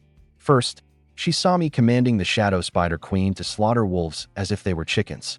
Next, she witnessed the Wolf King tearing me apart, almost fatal wounds peeling apart my flesh. And then, in the blink of an eye, I turned the tables, slaying the Wolf King and claiming its corpse, only to dive straight into its massive lair. Just as she gathered the courage to approach me, I suddenly took off on the Ant King. Frustrated, she stomped her foot in place. Where the hell did this monster of a person come from? He leaves just like that. She opened the regional chat, and only then did she confirm that the person she crossed paths with was indeed me. Regional ranking leaderboard asterisk. Rank 1, Lin Feng, level 6. The rest were all at level 5, with Wu Shuang herself ranking 6th. Wu Shuang clenched her teeth. She had just reached level 5 and thought she was strong, until now. This was what true domination looked like. She refused to keep falling behind, and she absolutely wouldn't live in anyone's shadow. She vowed to grow stronger, relentlessly stronger. The news that I had reached level 6 soon sent the regional chat into a frenzy. No way, Lin Feng is already level 6? I'm still halfway through level 3. I sent a 6-level treasure chest, just free loot at this point. Big bro, please carry me. I'm great at luring mobs. Yuri overhyping him. Nightmare Dungeon records are still held by Summer Break. Lin Feng's focused on leveling. If he tackled the dungeon, he'd crush that record in no time. Summer Break has an S-ranked class and cleared it in 15 minutes. Summer Break is just level 5. Lin Feng won't beat that. I bet Lin Feng's S-rank too. There's no other explanation for that leveling speed. Why not have him try breaking the record then? How about a showdown between the two to determine the top dog in this region? I'm Team Summer Break. Lin Feng is nothing. If my boyfriend runs into him, Lin Feng will learn the meaning of speed. Ugh, shut up, you troll. I wouldn't dare act smug before Lin Feng, and you shouldn't either. You're dead meat tonight. Man, I wish Lin Feng would slow down. Every time he levels, all the mobs get tougher. If it's harder for you, it's easier for him. He saves time hunting mobs. So the strong get stronger while we weaklings deserve to be discarded? Yep. If you're weak, just die quietly. Enough arguing. If you meet anyone like Lin Feng, just stick together for survival. Wu Shuang's attention stayed fixed on the chat as debates raged over who was stronger, me or Summer Break. But the memory of the towering figure clutching that gold-tinted axe haunted her. Several times, she considered sharing what she had just witnessed. In the end, she held her tongue. Spider, and in the end, flying away on a giant ant. Who's going to believe that? What's worse is that she was so worried her own carelessness might get me in trouble and make me hold a grudge against her. But then, she suddenly got angry with herself. Why should I care how he sees me? It's not like I'm anyone special to him. The thought of me shaking my head and flying away made her stomp her foot in frustration. Meanwhile, here I was, riding the Shadow Ant King erratically all over the grasslands, shouting with exhilaration. I tried to climb higher, but the higher I flew, the harder the resistance, and the Ant King simply couldn't break through the altitude barrier. So I changed tactics and started skimming the edges of the grasslands and the forest, trying to see just how large this forest could be. But it wasn't long before an ominous droning arose behind me, like a looming black fog pressing in. I glanced back, only to see a massive swarm of wasps, each the size of a human head, their tails gleaming with icy menace.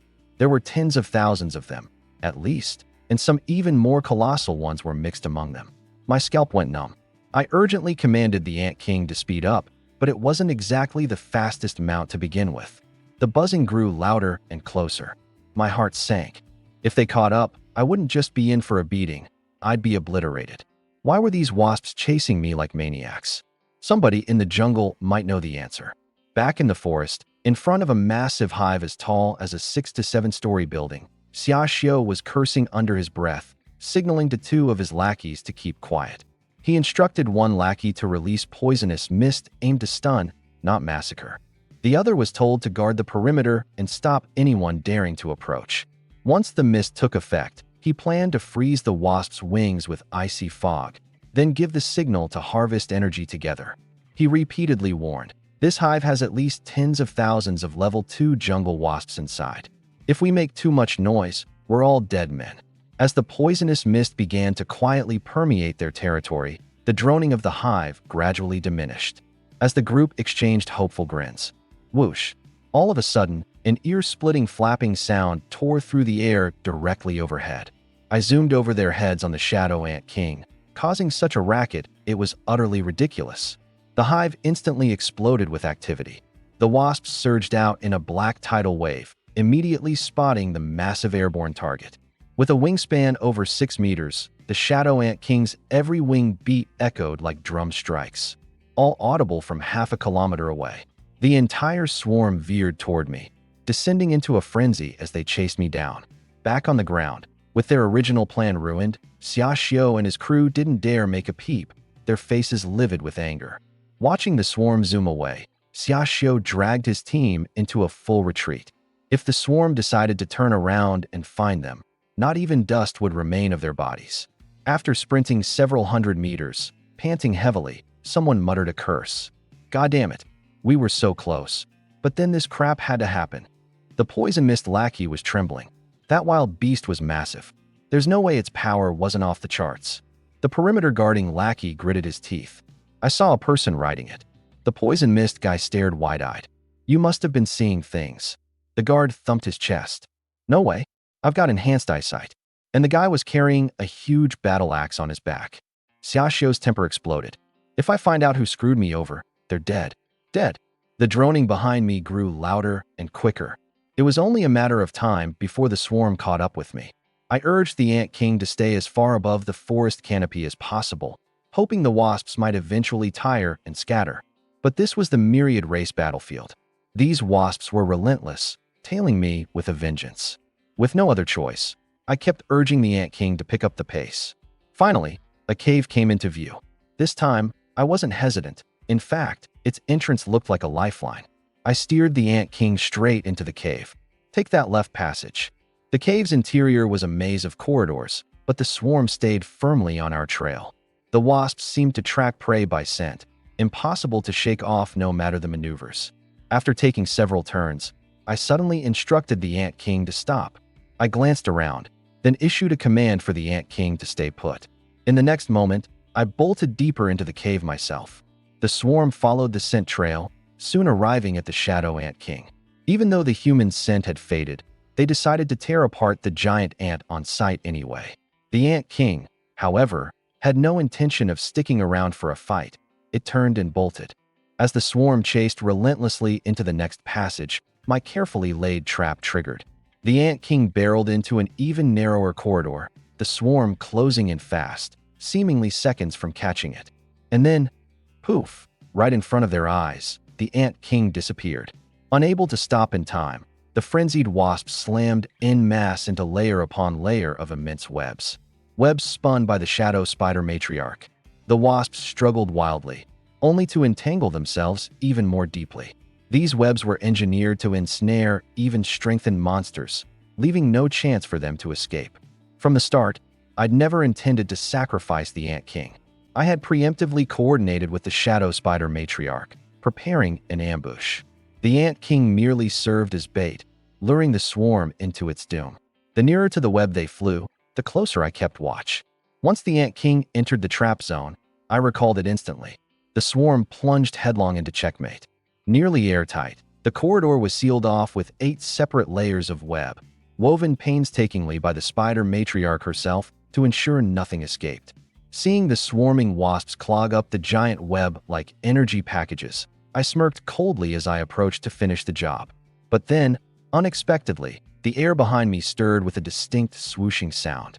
I turned sharply, spotting another nearby tunnel leading to an even larger cavern.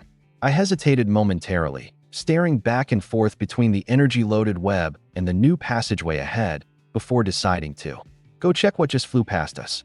As I stepped into the cave, I looked up, and for a moment, a chill ran down my spine. Damn, that bat is massive. Hanging upside down on the rock wall was a giant bat, its wingspan exceeding 20 meters. Standing at 6 or 7 meters tall, the creature had a blue-green face, sharp fangs, and claws like blades. Its hind claws gripped the wall with unyielding force, and even the tips of its wings were armed with hooked talons. I quickly began calculating its possible attack methods in my head. My fighting spirit surged as the blue-faced draconic bat locked its menacing gaze on me. It sensed the threat I posed. The cavern was deathly silent, so much so that even the sound of breathing seemed to dissolve. The next second, the blue-faced bat made its move. I understood right away.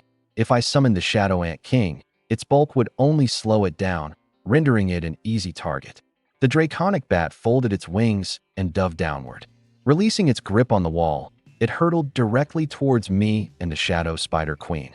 I didn't call out the Shadow Ant King or the Shadow Demon Wolf King just yet. I was waiting for a chance, a vulnerable moment when it might land. But as the bat neared, it suddenly spread its wings wide while its hind claws targeted the Shadow Spider Queen. With a devastating swipe, it left fresh, gaping wounds. A single hit, and then it retreated, turning midair to flee. The Shadow Spider Queen shrieked in rage. I raised my hand and unleashed a flaming cross slash. But the flaming attack was too slow. The draconic bat easily twisted midair, evading the strike entirely. It was too agile up there. I needed to force it to the ground. The draconic bat began circling again, then dove once more, releasing a piercing scream. The sound wave was visible, as if sharp-edged ripples were slicing through the air. In an instant, slashes appeared all over my body, and I collapsed to the ground. The Shadow Spider Queen was also thrown back, her legs fractured, her body practically falling apart. Still, she raised her head, letting out a fierce, defiant howl, shielding my prone form. The bat circled again, its sinister presence filling the cavern, before unleashing another sound wave. This time, the attack nearly finished the Shadow Spider Queen, leaving her tattered form barely clinging to existence. Blood oozed from every crevice of my own body. One more strike, and it would be over for us both. The air trembled as another wave detonated toward us. My wounds deepened, blood rapidly spreading across the ground. The Shadow Spider Queen's legs shattered completely. The dozens of pale eyes across her face burst one by one, until her head drooped low. Only her trembling mandibles showed any sign of life. She was fading quickly, ready to vanish any moment. And still, the draconic bat didn't relent. Its third soundwave attack was already forming. Just as the sonic tide bore down on me, I sprang from the ground, feigning death no longer. I immediately withdrew the severely injured Shadow Spider Queen and turned to flee. Damn it, really? Does this thing enjoy tormenting corpses? All my plans to bait it into landing were wasted. It wasn't falling for the tactic. I barely dodged the third sound wave, glancing up to see the draconic bat's mocking eyes. Son of a... It figured out I was faking. We were stuck again. A brutal stalemate. Meanwhile, in another part of the region, Xiaoxiao and his team were beginning to lose patience. They had been waiting for the hornet swarm to return to the nest. Screw this, we're not waiting any longer. The ones who flew out probably won't make it back anyway. There must still be some left inside. Stick to the plan. You release the poison, you keep watch, and signal if they come back. This time, I'm grabbing the top rank. Stay sharp. As the designated poison user set to work, Xiaoxio's level began to skyrocket shortly after. Hell yeah, I finally overtook Lin Feng. Xiaoxio shouted.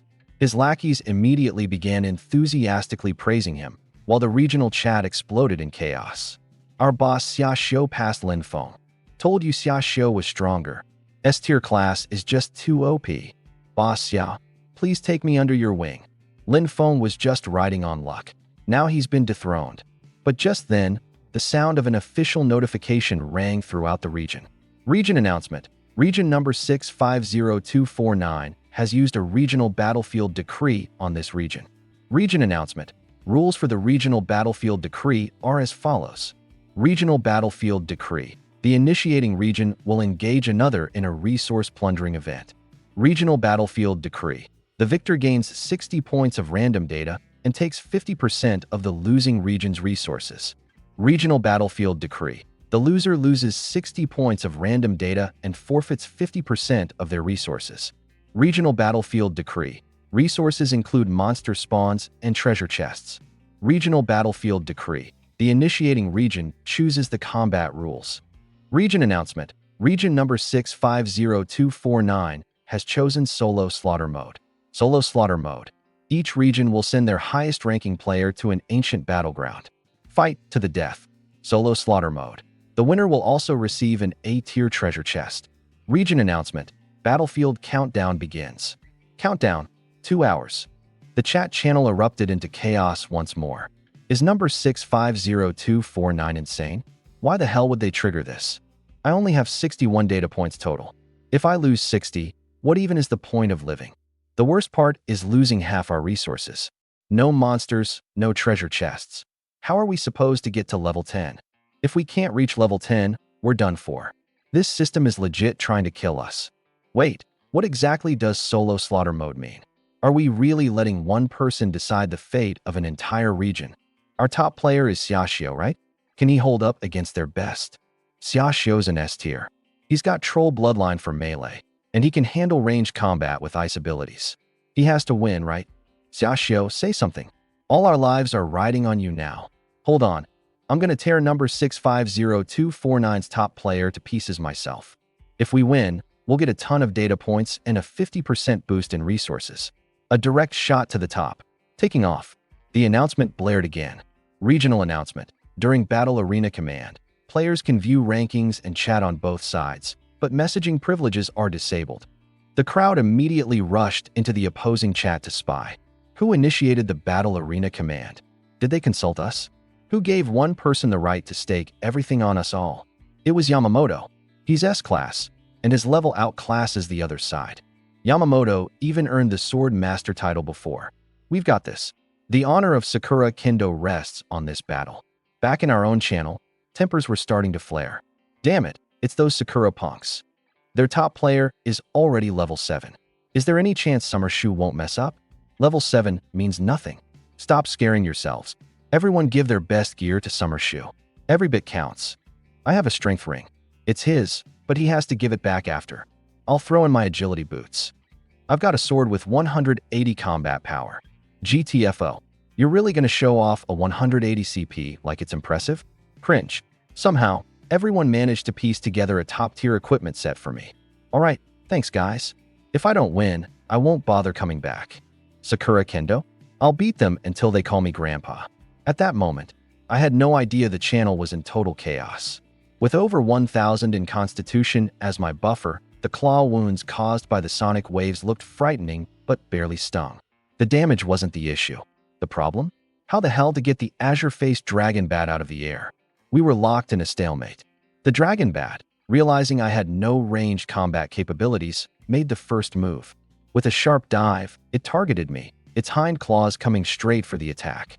I raised my gilded axe, ready to clash. The moment claw met axe, a deafening clang of metal echoed as sparks flew.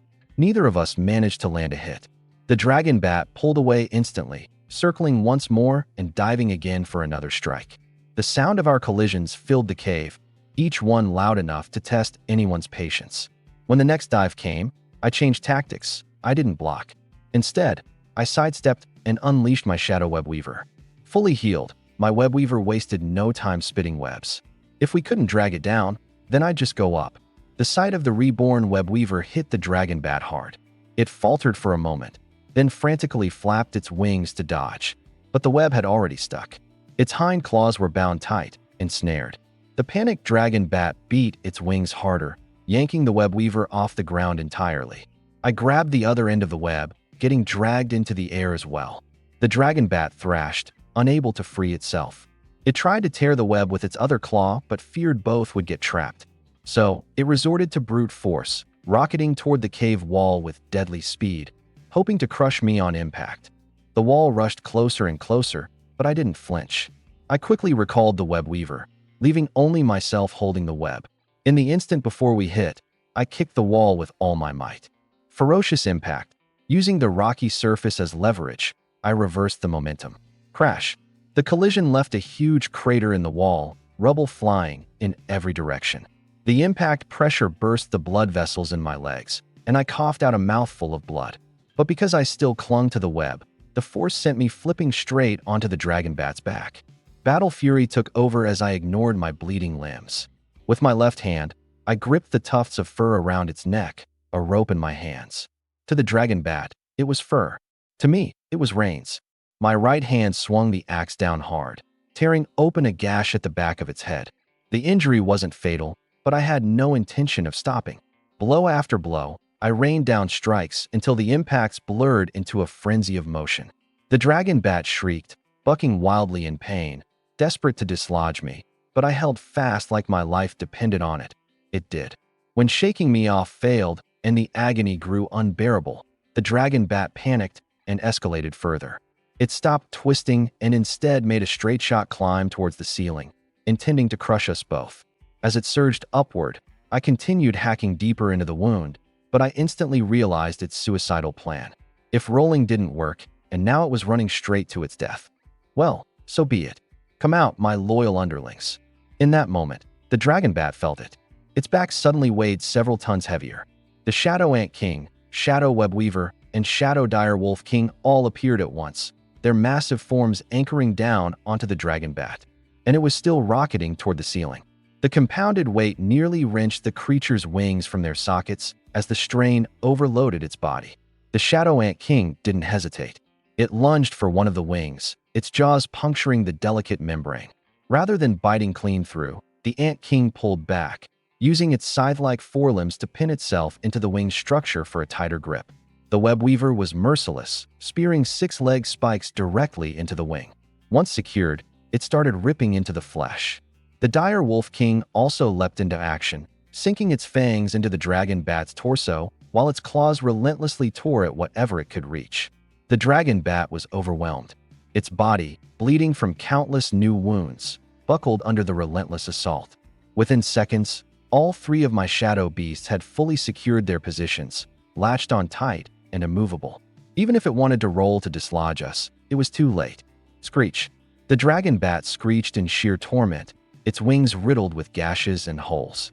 It flailed uselessly in midair, but there was no escaping its fate. With its own weight, my added mass, and the monstrous bulk of my shadow creatures combined, the damaged wings couldn't keep pace.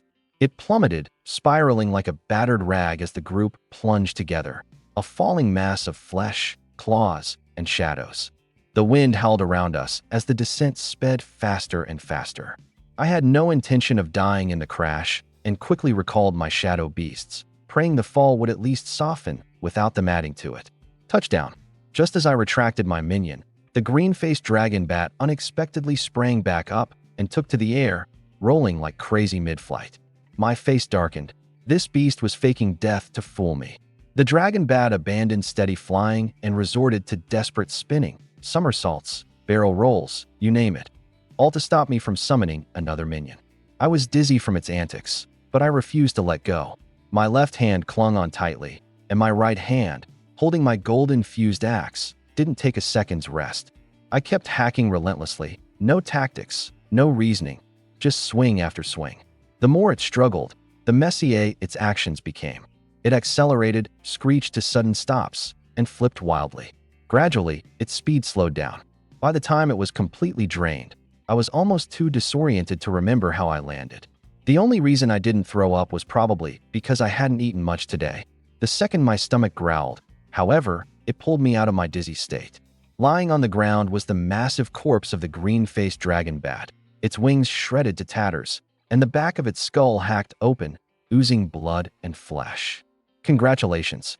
You've slain the green-faced dragon bat. Plus 1,024 points of energy acquired. Current level 6, 12, 328 20ths, 000. I have no idea how long I'd been at it, or how many swings it took to bring down this flying foe. If the Shadow Ant King wasn't so bulky and slow in the air, this whole fight wouldn't have been so chaotic. I glanced at the data. Green-faced dragon bat.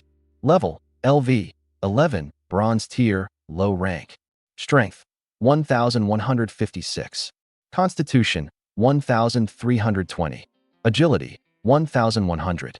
Intelligence, 1,088. Skills, sonic attack, sharp claws. Overall combat power, 56,000. A wild level 11 beast with over 1,000 in all 4 stats. No wonder it was suffocating to fight against. The words bronze tier, low rank, also made my heart sink. This must be some new tier that opens up after level 10.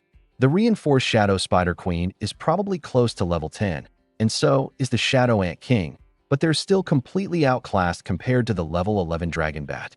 The more I thought about it, the more I realized how deep and unpredictable the Myriad race battlefield is. But the trouble wasn't over yet.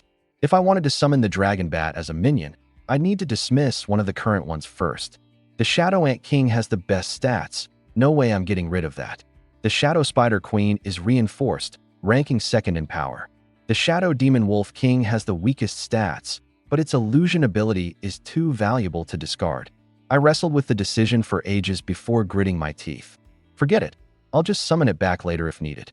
Better safe than sorry. No use risking anything near this corpse. Huh, there's actually an A-rank treasure chest here. Might as well take that first. I'll head out to find food. Seriously, I'm starving. This whole day has been chaos. First getting surrounded by wolves, then chased by wasps, and finally fighting the dragon bat.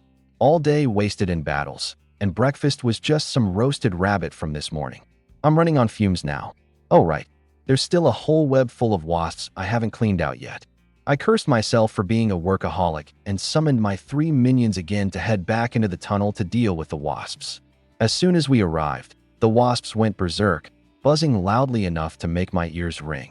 The minions charged in fearlessly, tearing through the swarm like ripping apart a dark cloud. Kill notifications started popping up one after another, and the energy points kept rolling in. 2 points per wasp might not sound like much, but the sheer number adds up fast. In the end, I managed to level up to 7. As always, I distributed the points evenly and didn't even bother looking at the updated stats panel yet. I needed food first. I pulled out some leftover wild fruits from last night to fill my stomach a bit. Once I recalled the rest of the minions, I hopped onto the Shadow Ant King and bolted out of the cave. Not far outside, I spotted a large wild turkey. It was hefty. Staring at its massive claws made me swallow hard in anticipation. With the Shadow Ant King, I leaped to attack, taking it down in a matter of moments. I lit a fire, set up a spit, and started roasting. Just as my level hit 7, the regional channel chat exploded. Someone shouted that I had overtaken Xiaoxiu again, while others started panicking, claiming the personal kill battle was coming up soon. Apparently, every good piece of equipment in the region had been handed to Xiaoxiu, and now I was the one going into battle instead. Some people were so anxious they were shaking, saying that if I lost, half the region's resources and treasure chests would be forfeited, not to mention a loss of 60 stats total. A few even suggested it'd be better for me to just die beforehand. Others speculated that I wasn't even reading the channel. Otherwise, I wouldn't have deliberately overtaken Xiaoxiu and sent myself into the fray. A few dissenters argued that maybe I didn't trust Xiaoxiu to win and did this on purpose. But most people didn't believe it. After all, it had taken 7 pieces of equipment just to barely push Xiaoxiu's combat power past 10,000. Meanwhile, someone had snuck into the opposing faction's channel to gather intel and came back with a bombshell. Their champion, Yamamoto-kun, had a combat power of 15,000. The regional chat descended into chaos. Some people shouted encouragement, saying they believed in me. Others simply wailed, saying it was all over. Eventually, a group resorted to spamming Xiaoxiao, begging him to level up faster. Over in the opposing team's chat, they were already rolling with laughter. They mocked how our region's top player got overtaken and how all the best gear was given to Xiaoxiao, only for some random guy named Lin Fomi to end up being their representative. They jeered at how it took an entire region's combined effort just to break 10,000 combat power. Then someone dropped their trump card.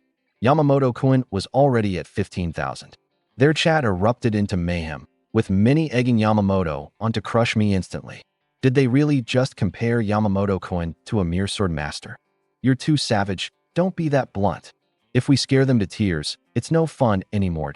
I think they're about to fall apart over there, especially that Lin Feng guy. He seems completely clueless to. Let's see if Yamamoto-kun still has a regional battlefield token. If so, hit him again hard. They probably won't even have any treasure chests left to claim. Wu Shuang glanced at the live chat scrolling by, smirked, and commented coldly. You think any of you are fit to beat that man? If you guys had seen what happened this morning, your legs would have turned to jelly. And yet, here you are mocking him. That man is simply invincible. What is he doing right now? As she spoke, her face inexplicably turned red. Meanwhile, chaos erupted on Xiaoxiao's end. What the hell? What am I even doing here? How did his level overtake mine? I just cleared out a swarm of jungle yellow jackets. If I lose, I'll lose 60 points of data. Can any of you afford to take responsibility for that? Trying to stay under the radar, a junior teammate chimed in.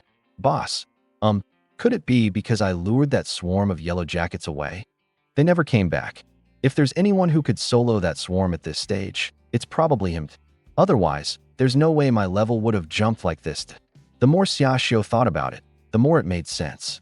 Gritting his teeth, he cursed, ruined my plans, and dared to step all over me. He'd better pray for mercy when I catch up. As for me, I was blissfully grilling a giant drumstick over a fire, the oil sizzling satisfyingly. Finally cooked. I was starving. I had just taken the chicken foot down and was about to plate the enormous drumstick when, out of nowhere, the space around me warped violently. In the next moment, I was forcibly dragged into an ancient battlefield. Before me, a figure solidified, wooden clogs, a long sword, and a bald head with a small ponytail at the back. Frozen mid-reach for my food, my drumstick was gone, and so was my peace. Fury flared instantly, battle readiness overwhelming me as murderous intent filled my eyes. Who the hell are you? Do you even know the cost of interrupting my meal? The man opposite sneered. So it's you, Lin Feng? I am Yamamoto-kun, the #1 swordsman of Great Sakura. I am your opponent. Prepare yourself for death. I gave him an unimpressed once-over and frowned. What rock did this Sakura brat crawl out from? Wasting no time, Yamamoto-kun assumed his battle stance, body leaning forward as he charged at me. I believe in respecting every opponent. If you can withstand 5 moves, I'll finish you painlessly. Behold my first skill, Drawblade Slash, Form 1. I didn't even bother to look at him, rolling my eyes. Come forth, my servants. My shadow stretched impossibly long, and from its inky depth crawled 3 colossal beasts, each towering 5 meters high. Their ominous presence was as if the gates of hell had opened. Yamamoto-kun's sword froze mid-draw. His charge ground to a halt the second he laid eyes on the 3 monsters towering over him. He craned his neck to look up, his face draining of color. Jungle Ant Queen? But they're usually barely 2 meters tall. This one's head alone is nearly 2 meters. Wait, wings. And those scythe-like front legs. Are you some kind of mantis demon? And that's Blood Widow Spider Mother. Why does it look almost twice as big? And the saber-toothed demon wolf. Normally, they're only 2 meters. What on earth have you been feeding these things? His Adam's apple bobbed nervously, his tone still defiant, but his heart clearly quivering.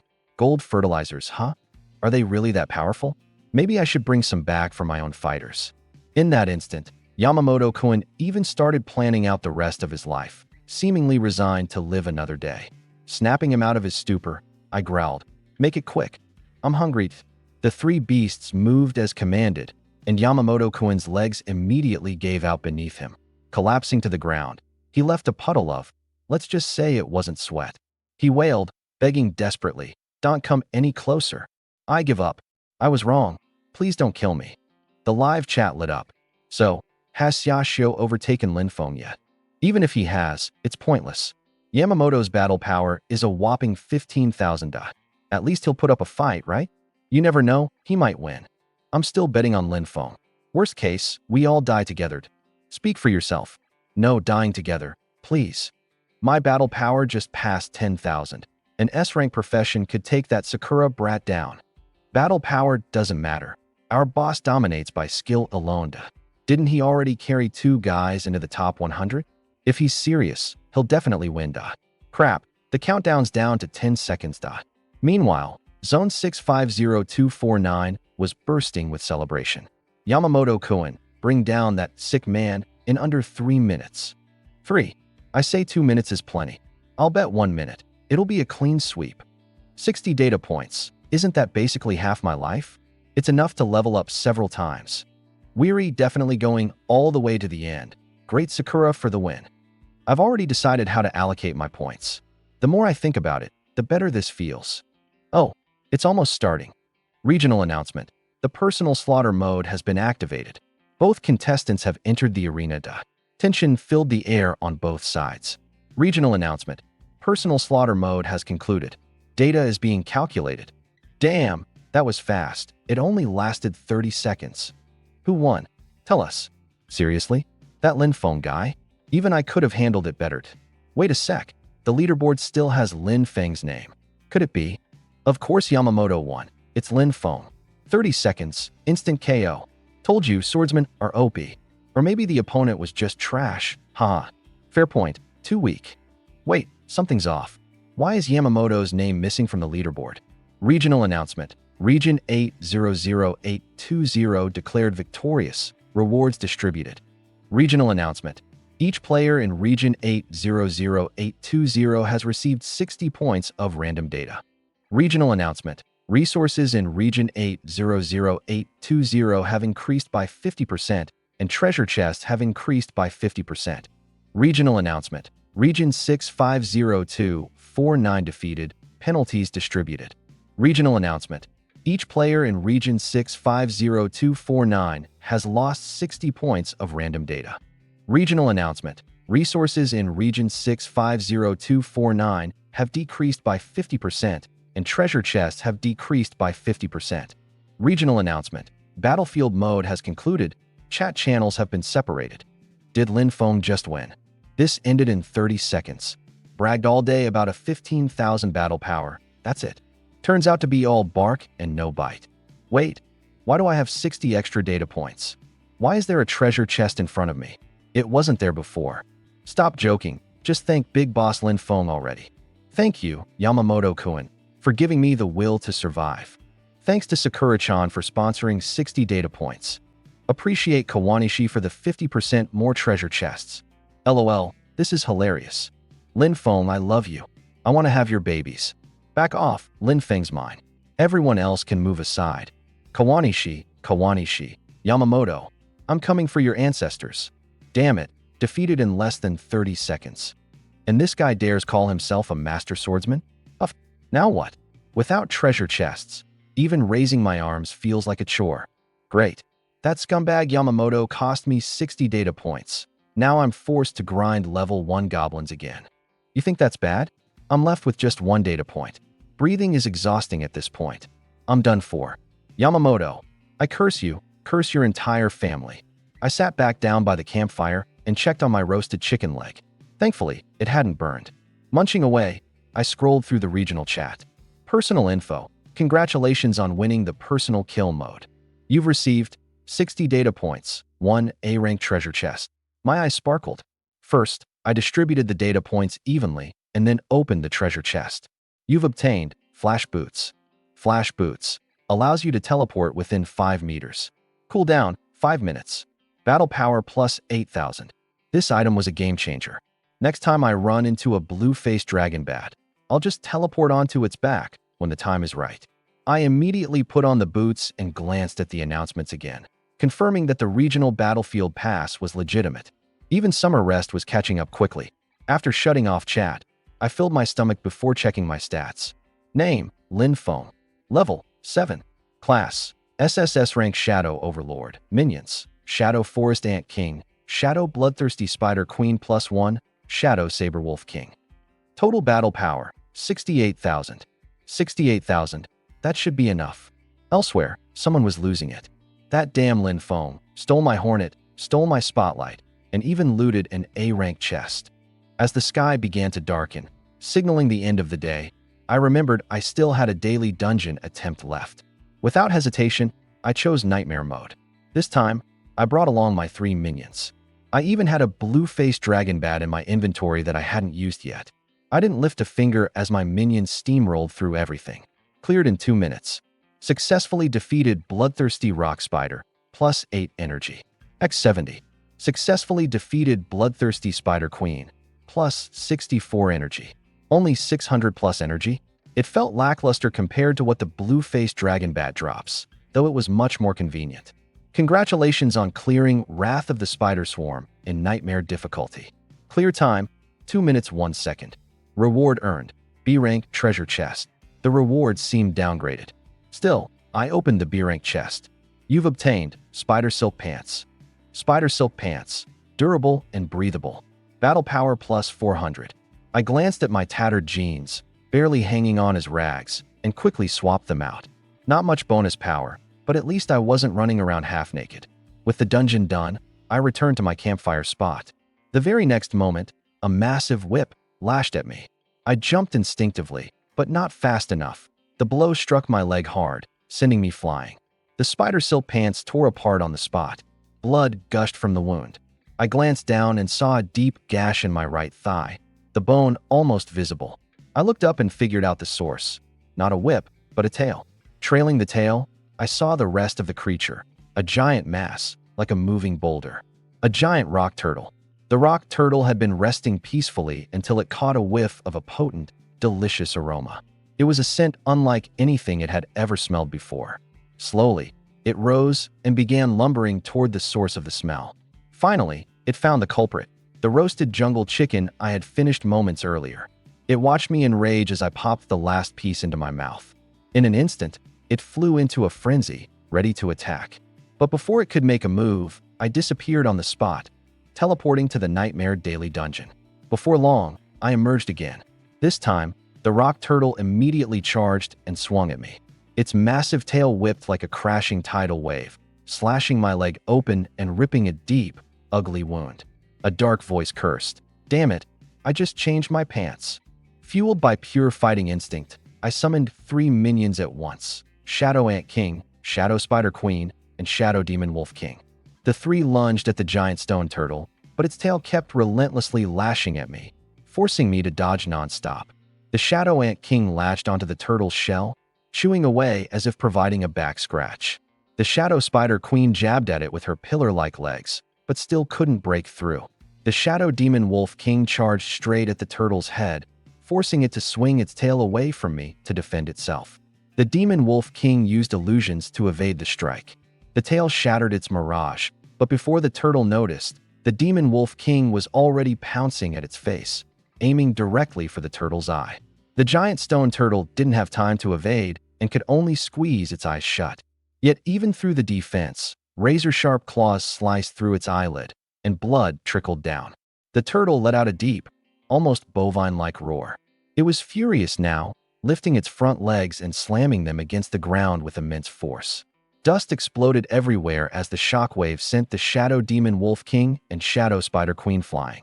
My visibility was completely cut off by the clouded debris, leaving me with nothing but the sound of something cutting through the air at lightning speed. Barely raising my golden-infused axe to block, I braced myself. In the next split second, asterisk bang asterisk, I was sent hurtling dozens of meters, crashing through several ancient trees before landing hard. As the dust cleared, I crawled up from the splinters, spitting blood. The adrenaline kept me numb to the pain, but I knew all too well. At least 2 ribs broken, and no doubt my internal organs were rattled. Meanwhile, back on the turtle's back, the Shadow Ant King was still scraping away, as if trying to buff the shell for a shine. The Shadow Demon Wolf King, however, had taken a direct hit, leaving 3 of its legs snapped, now lying on the ground, howling in defiance. The Shadow Spider Queen had just recovered enough to lurch forward again, but before she could fully close the distance, swoosh, the same whip-like sound, a direct hit to her side. One row of her abdomen legs was instantly shattered, her entire form spinning midair before slamming into the ground. Even in such wounded shape, the Spider Queen wasn't ready to concede. She fired off her web, tangling herself to the turtle's tail. But the giant stone turtle simply flexed its monstrous strength, swinging her like an added weight at the tail's tip, slamming her into the ground repeatedly until her movements all but ceased, leaving only faint breathing. I hastily recalled both the Shadow Spider Queen and the Shadow Demon Wolf King. If I didn't, they'd vanish, and recovery would take far too long. As I poured my mana into stabilizing their conditions, my face tightened in frustration, running through my options quickly in my mind. This giant stone turtle's defense was on a whole other level of absurd. Its tail? Even a simple strike could send me flying with ease. Worse still, whenever I heard that harrowing whip-like sound, it meant an even deadlier attack was coming, usually accompanied by vision-blurring dust clouds. Its sweeping attacks left no room for straightforward evasion strategies. I couldn't let up now. There had to be a way to dismantle this iron tank of a creature. Damn, Yamamoto's way too weak. I could have beaten him after adding 60 points. Man, stop bragging. The only reason you got rewards is because Lin Feng handed them down. Give him some credit. Credit aside, Yamamoto still sucks. Okay, everyone's hitting 10k now. Relax. Puffed, if my squad leader got in, he'd obliterate that little weakling in seconds. Your squad leader? Keep dreaming. I bet I wouldn't even need 10 seconds to chop Yamamoto down. Heh, leader's a beast. They just cracked open 3 treasure chests moments ago. Say, wasn't everyone trembling the moment they heard about Yamamoto's 15k battle power? Here you all are now, acting fearless. Battle power isn't everything. Lin Feng wins by outplaying opponents with technique. Isn't he a grandmaster swordsman or something? Self-proclaimed at best. And you're saying his battle power isn't high. Across the server, most people barely hit 3k with a full set of equipment. Summer peaks barely surpass that threshold. Lin Feng can't be that far ahead. Oh crap. From now on, Lin Feng is my idol. What did you see? Go check today's Nightmare daily completion record. 2 minutes? Am I hallucinating? I'm sweating buckets. Lin Feng is a god. No matter how much the livestream chat hyped me up, the reality couldn't have been further from the glamour they imagined. My battle here? Pure, grueling endurance. The giant stone turtle remained completely oblivious to the feeble efforts of the Shadow Ant King, treating it like an itch rather than a threat. Crouching behind the splintered remnants of felled trees, I clenched my teeth. I would press on. I sent out my 2 partially healed minions again, then launched a fiery cross slash from range. My plan was to use it as cover to close the gap. The flaming cross tore through the air. Simultaneously, I accelerated toward the turtle. I barely covered any distance when whoosh, the tail lashed out, obliterating my fiery cross slash in an instant. That brief explosion gave me just the opening I needed. Dodging the tail's aftershock, I found my way into a blind spot, directly next to the turtle's gargantuan head. Hoisting my golden-infused battle axe high, I struck down hard. Crack! The force reverberated painfully up my arms, almost causing me to drop my axe. The impact left a nasty gash along the top of its head, blood pouring out, though it was little more than a flesh wound to this beast. No retreat. Tightening my grip on the axe with both hands, I shifted tactics, aiming for the vulnerable areas, the eyes and neck. When the tail swung close, I dive under its neck, clinging to this blind spot. One strike, then another. Wounds multiplied on its face and neck, inch by agonizing inch. My Shadow Demon Wolf King stayed mobile, weaving through tail strikes using illusions to claw at any weak spots when possible. Meanwhile, the Shadow Spider Queen could only pace anxiously from a distance. Just as I thought I might be turning the tide, the giant stone turtle suddenly went berserk. Lifting its massive right leg, it slammed down harder than ever before. This wasn't just another dust cloud. This time, a devastating shockwave erupted from where it landed. It practically felt like an erupting storm. Swept into the air, both the Shadow Spider Queen and Shadow Demon Wolf King were hurled dozens of meters back, crashing violently. The ground around the turtle's feet, once solid, was torn apart as if a plow had forcibly carved the surface, shoving Earth aside in meters-wide trenches. Then came the death knell, a rippling shockwave. A crushing force struck me like a sledgehammer to the skull, leaving me instantly disoriented and numb. My body betrayed me, limp and helpless, even though my consciousness remained painfully aware. The wind carried me like so much debris, tossing me away with no control. And still, I could feel it, my two surviving minions pummeled relentlessly by the explosive force. Even so, through sheer reflex alone, one thing remained clear. My golden-infused axe was still clutched tightly in my hand. My body froze entirely. The sound of something slicing through the air exploded again. A massive tail swept in with devastating force, like the scythe of the Grim Reaper. Desperately, I screamed in my head, "Move!" But the dizziness hadn't fully subsided, and I could only watch helplessly as it drew closer. Time seemed to stretch, moving forward frame by frame. I finally regained sensation in my fingers, then my upper body, but it was still too late. The tail was already in front of me, less than 15 feet away, closing in fast. The stone shell tortoises I carried an injured crease, but its gaze burned fiercer, more ruthless. It was convinced that the sweep of its tail would turn me into a bloody pulp. Meanwhile, Wu Shuang sat atop a boulder, swinging her legs while browsing the area's cleared level notifications. He got through the nightmare dungeon in just 2 minutes. She scanned the vicinity, surrounded by the corpses of felled dire wolves, then hopped down to gather all the loot. Oh, there's a treasure chest too. Back on the battlefield, the massive tail was now mere inches away from me. The gust it carried cut my face first, slicing the skin open before blood even had the chance to flow. As the tail swiped past, the stone shell tortoise's expression turned mocking. Finally over, it seemed to think. But in the next second, it froze. The expected sensation of hitting solid flesh never came. It fixated its gaze and realized. I was standing there on ground, completely unharmed. My flash boots had saved my life. As soon as sensation returned to my legs, I'd flooded the boots with magic and instantly escaped what would have been a fatal blow. When I landed, I gasped for air, forcing myself to adjust to my newly recovered body. That shockwave earlier wasn't even at full strength, yet it nearly killed me. I barely had time to gather myself before the stone shell tortoise went into a full-on rampage. Its tail lashed out repeatedly, its shadow filling the air as it thrashed. I had no choice but to dodge constantly, darting away with each strike. But when that telltale slicing sound echoed again, I didn't dodge. Instead, I raised my gold-edged axe to meet the attack, not to block it outright, but to redirect it.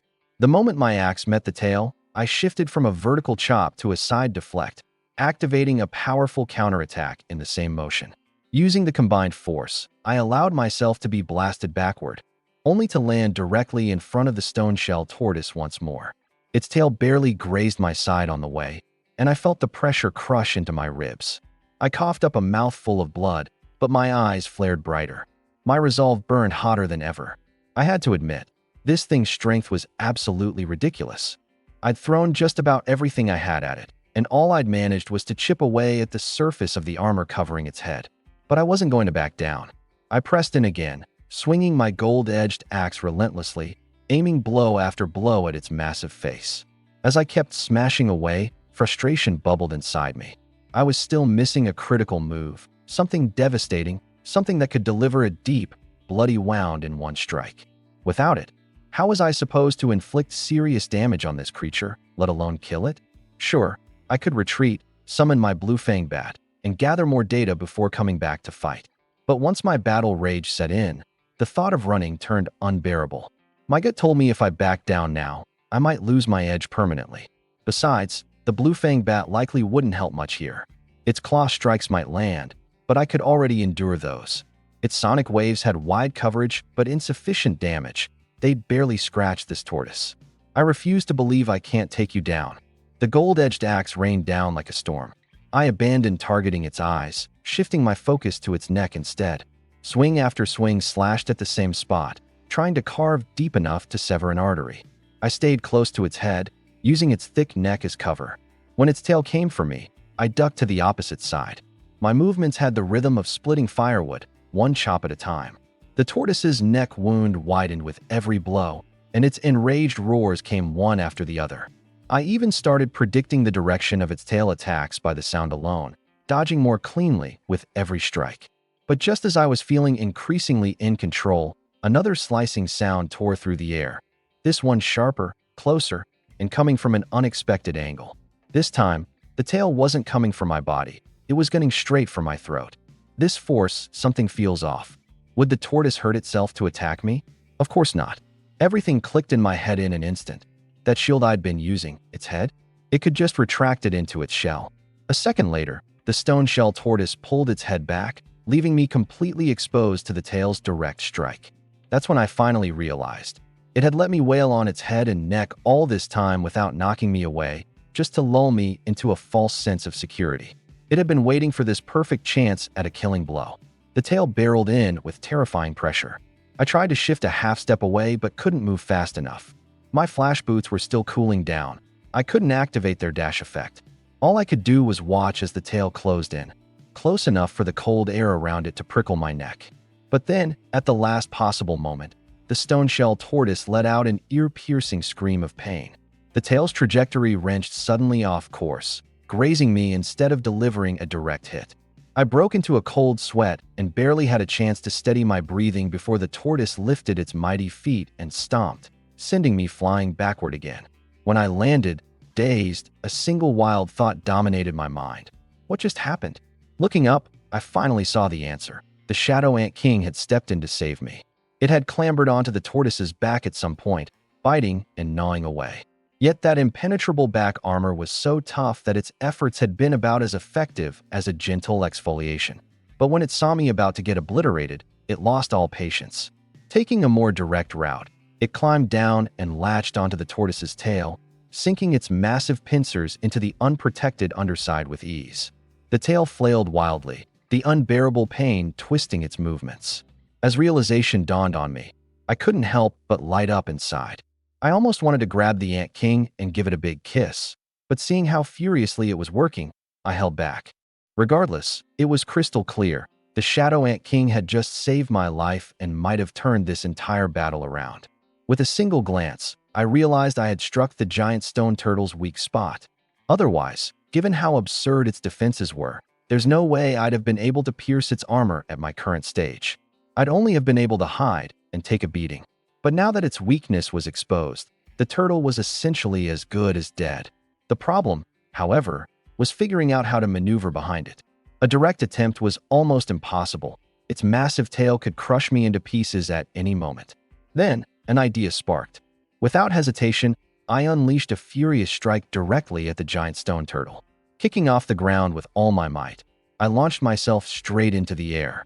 For someone without flight capabilities, jumping like this was basically asking to be a sitting duck. The turtle's eyes locked on me mid-air, its killing intent nearly palpable. The sound of the wind tearing announced its tail sweeping my way. Just as I was about to be smashed to pulp, I summoned the Shadow Spider Queen out of nowhere. Turns out, I'd already retracted her before jumping, waiting for this exact moment. Mid-air, I erupted with another furious strike, leveraging off the Spider Queen's back to propel myself. Like a cannonball, I blasted toward the turtle's rear side. Its massive tail completely missed me, instead flinging my Spider Queen far out of the way. Taking advantage of the opening, I moved along its tail, my golden-edged axe clenched tightly in both hands, and delivered a devastating blow. Crack! As I landed, the giant stone turtle let out an ear-shattering wail. Its tail split wide open, revealing jutting bone beneath. Blood gushed like a fountain. "Almost ruined my new pants," I muttered. Now that I knew its weak spot, I relentlessly hacked into the wound over and over. Meanwhile, the Shadow Ant King latched on tightly, tearing viciously along the exposed area. That gargantuan tail, once its source of absolute dominance, had now become a fatal weak point. Unable to retract its tail into its shell, and with no way to blow us away with shockwaves, the turtle was helpless. Clinging tightly to the wound alongside the Ant King, every shockwave only widened its injuries further. I continued hacking, and the ant relentlessly burrowed further in. By the end, the Shadow Ant King was practically inside the turtle. The battle raged on from sunset well into the dead of night. Congratulations on defeating the giant stone turtle. Energy gained for 1,096 points. Current level 7, 26, 0, 24/80, 000. Why did it drop this much energy? I frowned, glancing at the information displayed about the corpse. Giant stone turtle. Level 13, bronze, low tier. Combat power 128,000. Skills: stomp, tail whip. A level 13 beast? It was nearly twice my level. With 128,000 combat power, no wonder it was such a struggle. It had absurdly high defense, and a single sweep from its tail could obliterate any of my minions. But for all its immense power, it was too slow and its party slots were already full. I'd have to keep it in reserve for now. On the ground next to it lay 2 A-rank treasure chests. No S-rank chest? Really? After all that? Was this even a fight a human should have been able to win? I opened the first chest. Congratulations. You have obtained Frostflower Greatsword. Frostflower Greatsword. Attacks inflict frost damage and increase combat power by 10,000 points. 10,000 extra combat power plus frost damage? Definitely impressive. But I was already so accustomed to using an axe that the greatsword just fell off to me. Shrugging, I tossed it into the trading channel, noting, Asterisk will trade for long-handled battle axe. DM if interested, Asterisk. Still, I didn't get the item I really wanted, and I let out a small sigh. Time to move on. I opened the second A-rank chest. Congratulations. You have obtained Shadow Crystal, exclusive. Shadow Crystal, exclusive used to evolve a minion and gain an additional minion slot. Note, can only be used on pre-bronze minions. No way, it actually dropped. But then I noticed an added note. Can only evolve pre-bronze minions. So much for using this on the giant stone turtle and soaring through the ranks. Those plans crumbled instantly. Wait, so how do I even evolve a bronze tier minion? My mind was interrupted by that familiar cutesy voice chiming in again. You will need a shadow gem, exclusive, to evolve bronze tier minions. Looking down at my total shadow energy, it currently stood at 44,832 points.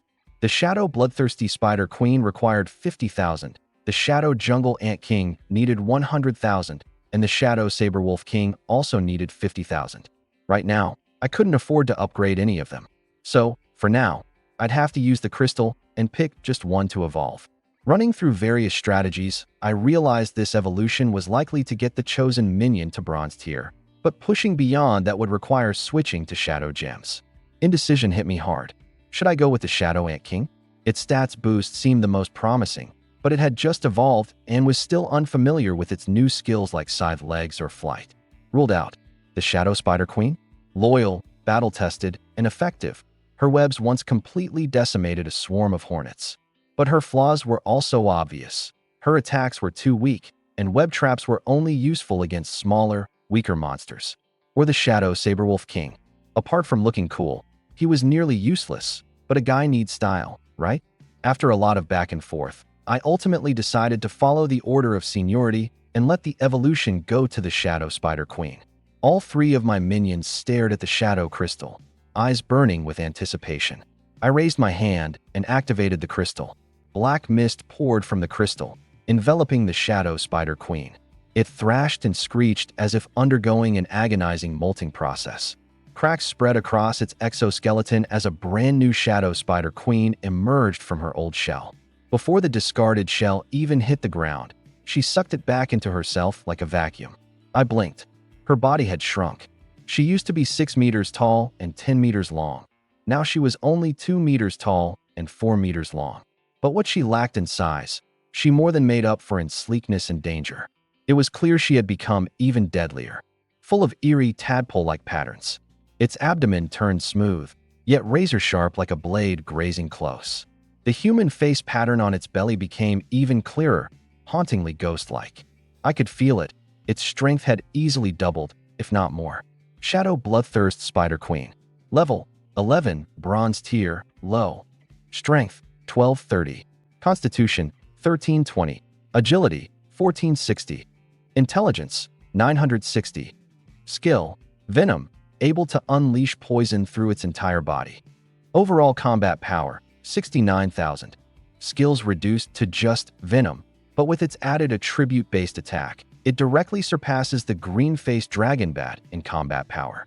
The giant stone rock turtle, however, lacks any attributes. My heart sank. As the Shadow King, it's only reasonable to have some shadow attributes, right? It felt like I had found a crack, just big enough to pry open the world's rules. I quickly asked the dedicated GM. Permissions not yet unlocked. When will they unlock? After reaching level 10. Permissions not yet unlocked. I clenched my teeth and decided not to press further. With the crystals used up, a new slot opened up. Let's summon the giant stone rock turtle for now. I needed more constitution. Rise, my servant. Slowly, the mountain-like giant stone rock turtle awakened. The moment its constitution stat fed back to me, I could feel the injuries on my body begin to heal bit by bit. Relying on my beginner's battle intent earlier had dulled the pain. I'd barely even noticed it. But now, as tension left me, my leg wound seared with sharp, stinging pain, and my fractured ribs. They hurt so much I was sucking in cold breaths. But thankfully, with the added constitution, my recovery speed visibly fastened. At this rate, I estimated that after a good night's rest, I'd be 70 to 80% healed by morning. I casually opened my status panel. Name, Linfeng. Level, 7, 2602/4/80,000. Class, SSS Tier Shadow King. Servants, Shadow Forest Ant King, Shadow Bloodthirst Spider Queen, Shadow Saber-Tooth Demon Wolf King, Shadow Giant Stone Rock Turtle. Strength, 160, plus 356, plus 1,230, plus 279, plus 2,469. Constitution, 151, plus 460, plus 1,320, plus 288, plus 3,650. Agility, 138, plus 127, plus 1,460, plus 421, plus 570. Intelligence, 110, plus 81, plus 960, plus 270, plus 1,600. Skills, Flame Cross Slash, Frenzied Heavy Strike, Beginner's Battle Intent. Overall combat power, 201,000. The whole zone was racking their brains to push Xiaoxiao above 10,000 combat power.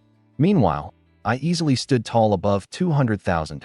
And yet, I only thought it was decent at best. My constitution barely exceeded 5,000. Closing the panel, I went straight to sleep. While I slept soundly, the region chat was in chaos. Check the trading zone. It's absolutely insane.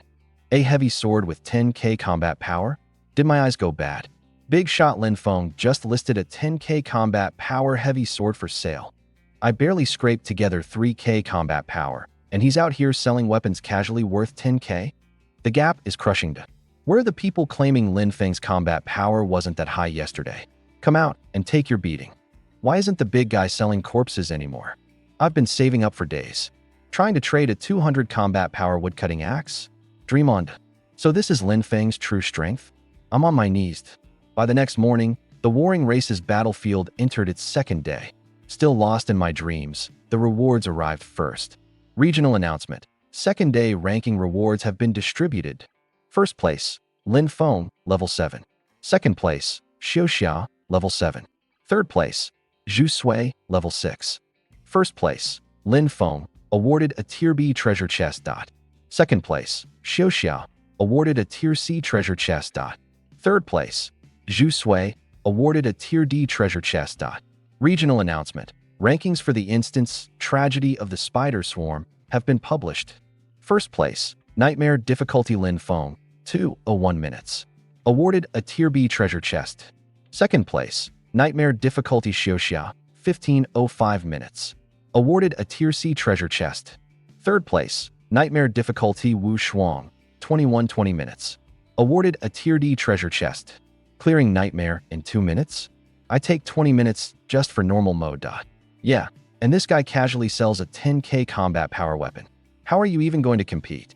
Wu Shuang ranked 3rd? That girl isn't simple either. Then, another series of notifications rolled in. Regional announcement. 1,000 players have now reached level 5, upgrading the daily instance. Regional announcement. Daily instance, Wrath of the Spider Swarm, has been upgraded. Difficulty increased. Regional announcement. Proceed with caution when selecting difficulty. Upgraded again. They're just asking us to die at this point. I already don't qualify for the rewards, just advance whatever. Begging for team mode to come out so I can hug Linfeng's thigh. When the sun climbed high in the sky, I finally woke up, or more accurately, hunger woke me up. Immediately, I commanded my Shadow Forest Ant King to hunt for food. Casually browsing the chat, I noticed that I'd somehow gained 2 more Tier B treasure chests. Raising an eyebrow, I opened them up without hesitation. Congratulations. You've obtained the skill, Life Drain. Life Extract extracts plants, condenses them into life essence, and can heal external injuries. Congratulations, you've acquired a skill, Shadow Arrow, exclusive. Shadow Arrow, exclusive, consumes mana to form shadow arrows for attack. I jolted awake, finally gaining a ranged skill. I immediately learned Shadow Arrow and also picked up Life Extract. Might as well, since there weren't many skill restrictions in battle. I raised my hand and fired off a Shadow Arrow. A dark mist condensed into the shape of an arrow mid-air, piercing through the ancient tree ahead and continuing to streak out into the distance. The damage was off the charts, likely thanks to the boost from my over 3,000 intelligence points. Next, I tested out Life Extract. Running my hand over the grass, it immediately withered, leaving a single drop of green, life water. On drinking it, my recovery rate shot up for 30 seconds, equivalent to the regen of about 1,000 constitution points. With over 5,000 constitution myself, I didn't really need it, but this stuff would sell like hotcakes. As I walked, I kept extracting and managed to save up 10 drops by the time the Shadow Ant King returned, accompanied by 2 jungle turkeys. I listed the 10 drops of life water in the trading channel, with the label, External Injury Remedy, Beautification, and Scar Removal. Afterward, I started whipping up breakfast. Once finished, I checked the trading messages. Surprisingly, someone offered a poleaxe in exchange for the frost-heavy sword. A private chat revealed it was Wu Shuang, spamming messages frantically, clutching her Molten Lava Battle Axe, and begging for the trade. Molten Lava Battle Axe grants lava-based attacks, plus 12,000 battle power. With its battle power bonus even higher than that of the frost-heavy sword, I replied with just 2 words, deal. Wu Shuang gingerly asked for an additional favor. She wanted to buy a drop of life water using a corpse as payment. Apparently, she didn't manage to snatch up the last batch, and it was all because of its beautification and scar removal properties. I was speechless, but ended up extracting 2 more drops on the spot to give her for free. Wu Shuang cradled the 2 drops of life water, her thoughts running wild, grinning like a fool. I, on the other hand, turned my focus to my newly acquired Molten Lava Battle Axe. The axe's handle was almost 4 meters long, and the blade spanned 1.5 meters across, 2 sizes up compared to the Gilded Axe. Its presence alone was suffocating. I gave it a casual swing, gripping it firmly, and it felt like it was made for me. Axes were definitely my true calling. In the trading channel, all 10 drops of life water were sold out, each garnering the equivalent value of over 1,000 shadow energy points in corpses. Of the 10 sales, 7 were purchased by women, netting me a total value of 13,250 shadow energy points in corpses. I promptly disassembled the corpses on the spot, boosting my shadow energy reserves to 58,082. It likely wouldn't be enough for the Ant King's enhancement, but it was more than sufficient for upgrading the Shadow Demon Wolf King. I immediately poured the energy in, unleashing a wave of dark energy into the Wolf King's body. The Shadow Demon Wolf King threw its head back and let out an earth-shaking howl. Its body swelled dramatically. It now stood 7 meters tall, with a total length nearing 15 meters, including its tail. Its fur grew denser, its saber teeth elongated, and a vortex-like pattern emerged on its forehead. The oppressive aura it now exuded was a league above what it once had, like an entirely new beast. Keeping it around had truly paid off. It looked insanely cool. I quickly checked its stats. Shadow Saber-Toothed Demon Wolf King, +1. Level 9. Strength, 1213. Constitution, 1312. Agility, 2132. Intelligence, 840. Skills, Claw Strike. Gale, speed +30%. Phantom Image, dash behind enemy, and create a decoy at its original position. Overall battle power, 57,000. But the more I looked, the more I felt something was off. After this upgrade, its stats were nearly identical to those of the green-faced dragon bat. Even its size had increased. However, when the Shadow Spider Queen evolved, it shrank and gained elemental attacks. And the giant rock tortoise didn't have any elemental capabilities either. Could evolution with shadow crystals be the only way to unlock elemental traits? But that didn't entirely make sense. The Wolf King wasn't even at the Bronze tier yet, and the Shadow Ant King had also evolved once, yet it didn't gain elemental traits either. Was it because their levels were too low? Bloodline limitations? The more I thought about it, the more muddled I felt. But I was sure of one thing. Hitting level 10 would change everything. An SSS class profession simply couldn't be this restricted. I decided to shelve the issue for now. I'd see for myself when I obtained more shadow crystals or hit level 10. Suddenly, I thought about the trading potential. If one drop of life water could fetch the equivalent of 1,000 shadow energy points worth of corpses, then the Shadow Ant King's 100,000 energy enhancement cost would only require 100 drops. And producing 100 drops of life water? That would only take an hour. The Shadow Ant King was staring at me with expectant eyes. I sighed and started my gig as a servant for my followers. An hour later, I tossed 100 drops of life water onto the trading channel, pricing them at 1,000 shadow energy points worth of corpses per drop. While waiting, I casually opened the chat area. Anyone tried Lin Feng's life water yet? Can we get a review? I've got 200 constitution. Used it, and my recovery basically quintupled. That's insane. I'm buying 2 drops right now. Girls, it really works for beauty. My skin feels smoother already. Say no more. Take my money. The 100 drops sold out instantly. I was at a loss. Of all things to become in another world, I ended up as a lady's best friend. I collected the traded corpses, disassembled them, and gathered the 100,000 shadow energy points needed. I immediately put the energy into strengthening the Shadow Ant King. Its body also ballooned in size. Shadow Jungle Ant King +1. Level 2. Strength 1656. Constitution 1960. Agility 1180. INT. Strength 860. Skills: Bite, Scythe Claws. Overall combat power 62,000. Still no additional attributes. I frowned, probably because the base of the jungle giant ants was too poor. The effect of the shadow crystal seemed more like it was purifying bloodlines. No wonder it varied so much. Oddly enough, this just made me look forward to the next shadow crystal even more. I glanced at the majestic shadow demon wolf king beneath me and climbed right on. It was way too badass not to ride. Doing otherwise would feel like an insult to myself. With a wave of my hand, I stowed all my other minions away, especially the shadow rock turtle. The ground almost sagged with relief as its massive bulk was removed. Hiya! The wolf king sprang forward, its speed ripping through the jungle like a razor. The wind lashed my face like knives, but with nearly 8,000 physique, it felt like nothing more than a refreshing breeze. It weaved elegantly around trees and leapt over rocks, running faster, wilder, freer. Strangely, we didn't encounter a single wild creature along the way. Not until a lake came into view up ahead. Whoa, stop! I quickly called out, making the Wolf King halt right at the edge of the jungle. From there, I peered toward the lake. The shoreline was piled high with white bones. They looked like they'd been corroding for months, broken, blackened, and not even worth decomposing anymore. I shifted my gaze to the lake's surface. Hovering above the calm water was a blood-red swarm of strange creatures.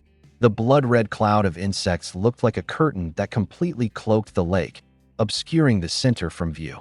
I squinted to make out their forms. They resembled jungle giant mosquitoes, but their auras were far stronger. Individually, they were close to level 5 strength. But the most chilling part wasn't their power, it was their sheer numbers. Hundreds of thousands, maybe even millions, packed together with such density that the atmosphere itself felt heavy with their presence. To me, these weren't just blood mosquitoes. They were a moving wall of levels, a storm of shadow energy. But as tempting as they seemed, I knew better than to let greed get the best of me. Not far from the lake, a massive yak stepped into view. Its horns reached skyward, though one was snapped mid-length. Its heavy breaths puffed white vapor into the air with enough force to create mini whirlwinds. Clearly a bronze-tier beast. The yak paced around the lake for a long while before retreating about 100 meters. Then, suddenly, it spun back toward the lake, lowered its head, and charged at it full speed. The whirlwind atop its head focused into a drilling point aimed directly at the red swarm. Just as the yak reached the lake's edge, the blood curtain erupted. The blood mosquitoes swarmed as though drawn by fresh meat, converging on the yak in an instant. Its whirlwind tore through swathes of them, reducing them to a bloody mist, but the remainder only grew wilder. Within seconds, The yak was completely enveloped by the swarm. I watched the red cloud convulse violently as a soul-piercing moo echoed out for hundreds of meters, making my ears ache. The cry ended abruptly. The red curtain slowly retreated back to its place above the lake. When I managed to look again, the yak was gone. All that remained was a skeleton riddled with holes, bones as pocked as Swiss cheese. The broken horn still lay on the ground, proof that this wasn't just an illusion. It finally dawned on me that the shore's circle of bones had all met the same fate. Even a bronze-tier yak was reduced to nothing in mere moments without leaving a scratch on the swarm. Any thought I'd had about venturing near the lake immediately evaporated. No amount of shadow energy was worth dying for. Turning to leave, I suddenly halted again. Something else had appeared at the edge of the lake. A massive toad hopped into view, its body covered in countless holes. Emerging from those tunnels were squirming mouths, worm-like appendages that moved as though tasting the air. It looked like a monster with eyes growing out all over its body. The thing made my skin crawl just looking at it. Without hesitation, the toad leapt toward the lake. Mid-air, it spat out a massive orb of dark green mucus to encase itself completely. Once again, the red curtain surged toward its new prey. But the moment the blood mosquitoes made contact with the green bubble, a hissing noise rose as they rapidly dissolved in droves, raining blood down from overhead. The mucus sphere didn't last, finally shattering under the onslaught. But before it could fully break, the toad spat out another bubble to replace it. Encased like this, the toad forced its way through the swarm and plummeted into the lake with a splash. It made it.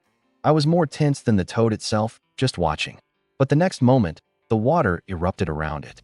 A cacophony of croak, croak, croak echoed as the toad screamed beneath the surface. What I saw next turned my breath cold. Dozens of tails lashed violently, and flashes of pale underbellies churned the water. It was a school of crocodile-like beasts, tearing into the toad for all it was worth.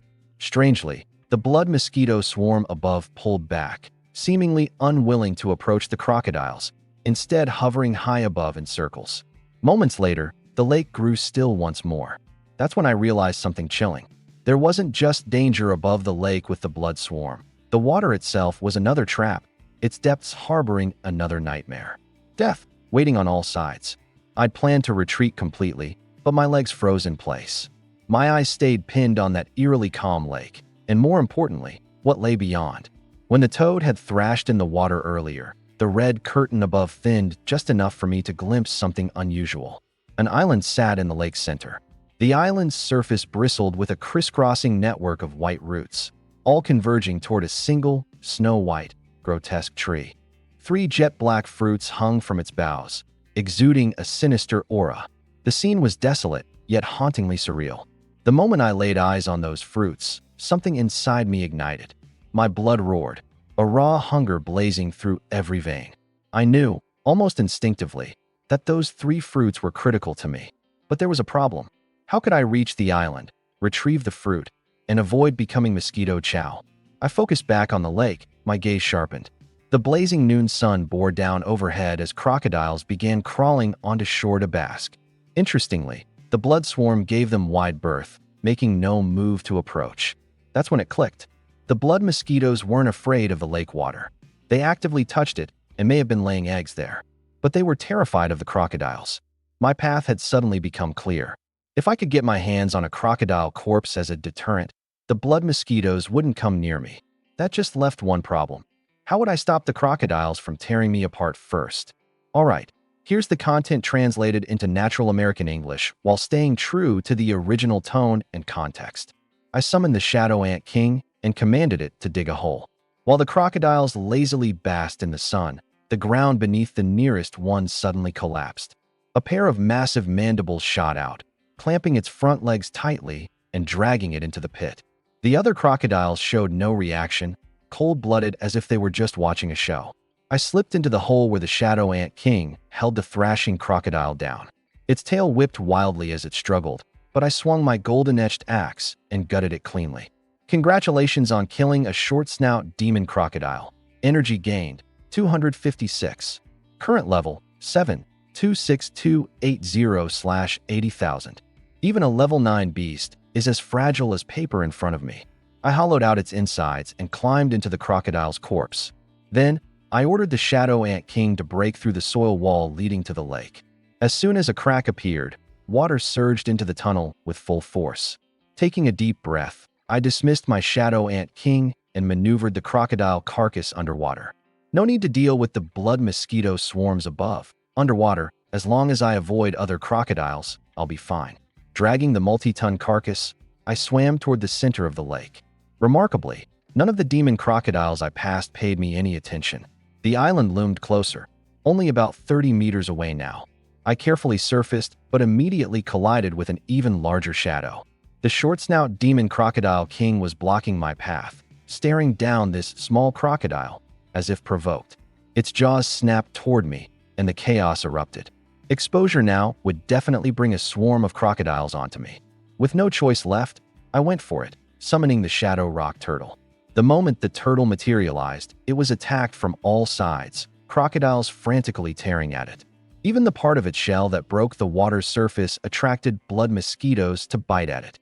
Hurt, the Shadow Rock Turtle retreated into its shell. I dismounted from the crocodile carcass and clung tightly to the turtle's tail. In the next instant, the turtle surged with power, its tail whipping up out of the water with a piercing crack. The demon crocodile king lashed its tail and flung me straight toward the island at the lake's heart. I shot through a swarm of blood mosquitoes at breakneck speed, leaving behind a literal blood mist in my wake. When I landed and looked down, I realized half of the earth dragon armor I'd been wearing had been shredded to pieces. My skin was covered in countless tiny wounds. Luckily, my body was tough enough, and the injuries healed in mere moments. Setting foot on the island, a chilling aura hit me head-on. Behind me, the crocodile king roared, but not a single blood mosquito dared come closer.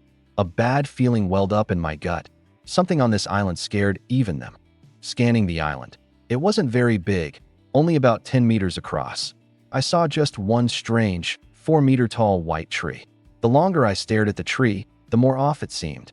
Its shadow started to blur. The next moment, my vision blacked out as I felt myself being dragged down into subconscious depths.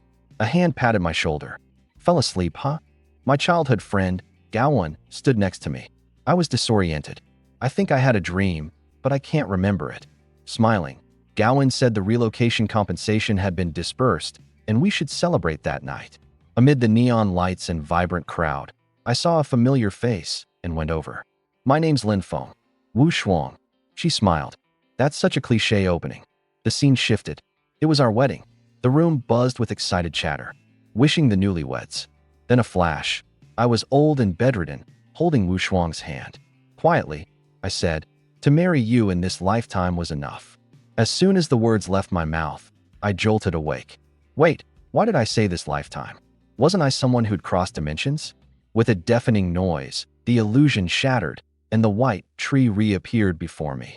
Asterisk, congratulations. The fighter's will has been upgraded from primary to intermediate.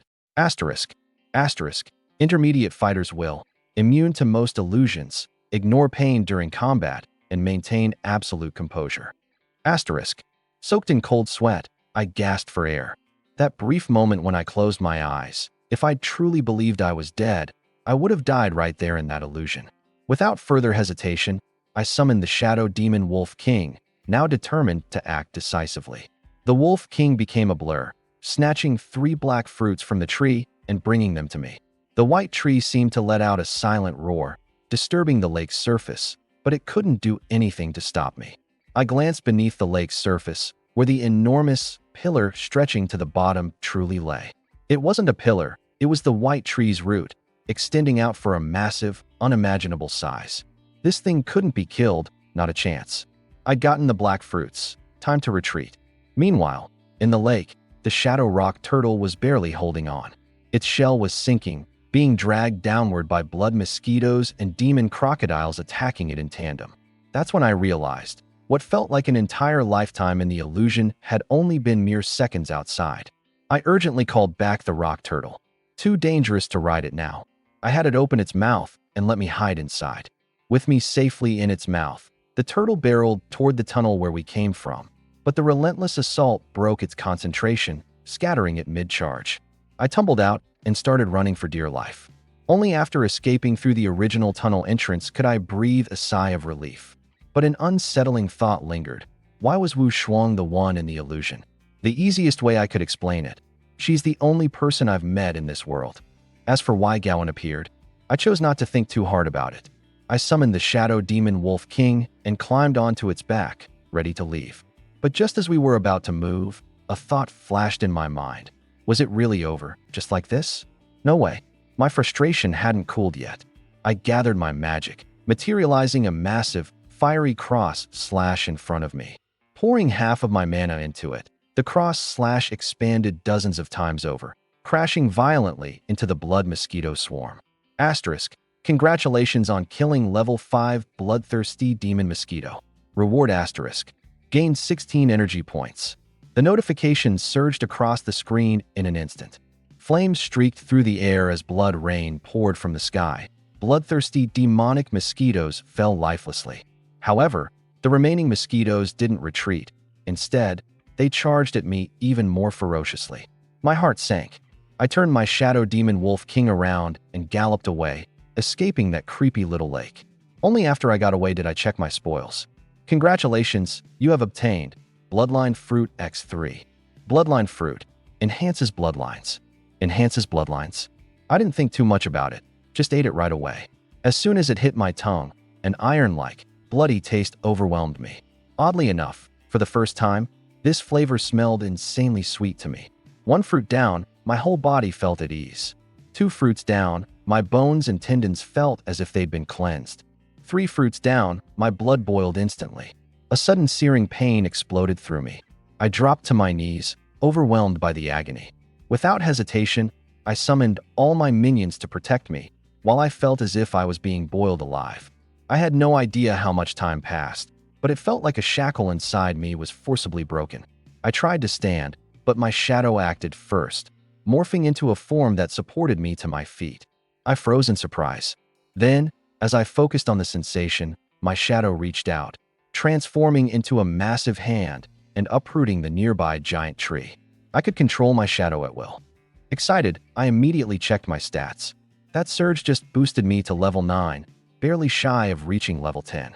I quickly allocated the 80 stat points I'd just earned. Name, Lin Feng. Level, 9, 121, 304/200, 000. Class, SSS Tier Shadow Monarch. Minions, Shadow Forest Ant King +1, Shadow Bloodthirsty Spider Queen, Shadow Saber-Toothed Demon Wolf King +1, Shadow Giant Rock Turtle. Skills, Shadow Flaming Cross Slash, Frenzied Heavy Strike, Intermediate Battle Will. Total Combat Power, 368,000. A combat power of 368,000. Respectable, though still nothing extraordinary. But I was more intrigued by the new skill, Shadow. Shadow, mastery over the power of shadows. I frowned. What a vague description, hardly helpful.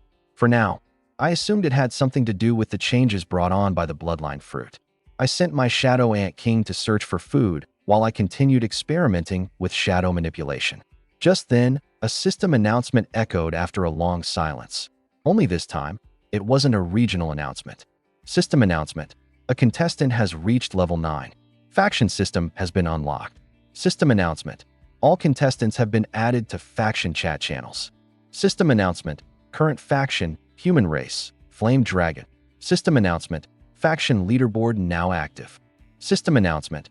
Rewards for faction rank will be distributed at the end of the 5th day. System announcement. First place will receive an SSS tier treasure chest. System announcement. Second place will receive an S tier treasure chest. System announcement. Third place will receive an A tier treasure chest. System announcement. 4th through 10th place will receive a B tier treasure chest. System announcement. Faction reputation ranking is now active. System announcement. Defeating bronze tier or higher beasts will earn reputation points. I ate while processing the updates, a sudden thought crossing my mind. The one who reached level 9, it's probably me. A leaderboard and treasure chest rewards clearly meant they wanted to push us into an all-out competition for first place. I opened the faction leaderboard. First, Lin Feng, level 9. Second, Feng Xiao, level 8. Third, Lu Guan, level 8. Fourth, Wang Qian, level 8. Fifth, Xiang Jin, level 8. Sixth, Li Lin, level 8. Seventh, He Feng, level 8. Eighth, Li Ling, level 8. 9th, Lin Meng, level 8. 10th, Su Qiong, level 8. I scanned the ranking. Aside from myself, everyone else in the top 100 was level 8. I flipped over to the faction leaderboard and casually checked the chat. Feng Xiao here. A pleasure to meet everyone. Wow, Lin Feng is already level 9 with 200 reputation. Big boss vibes. Insane. What is a bronze tier beast anyway? Probably level 10 and higher. Makes sense. The chat was pretty polite. But what interested me more was the reputation leaderboard, where my name stood alone with 200 reputation points. It didn't take long for me to figure it out. One bronze tier beast grants 100 reputation points. I'd only taken down the green-faced dragon bat and the giant rock turtle, exactly 2 beasts. As for what the faction mode was really aiming for, I couldn't quite figure it out yet and didn't bother dwelling on it. After finishing my food, I decided to get moving. Night had fallen, and I still hadn't attempted today's dungeon. I opened the dungeon menu without even glancing at the description and just selected Nightmare difficulty.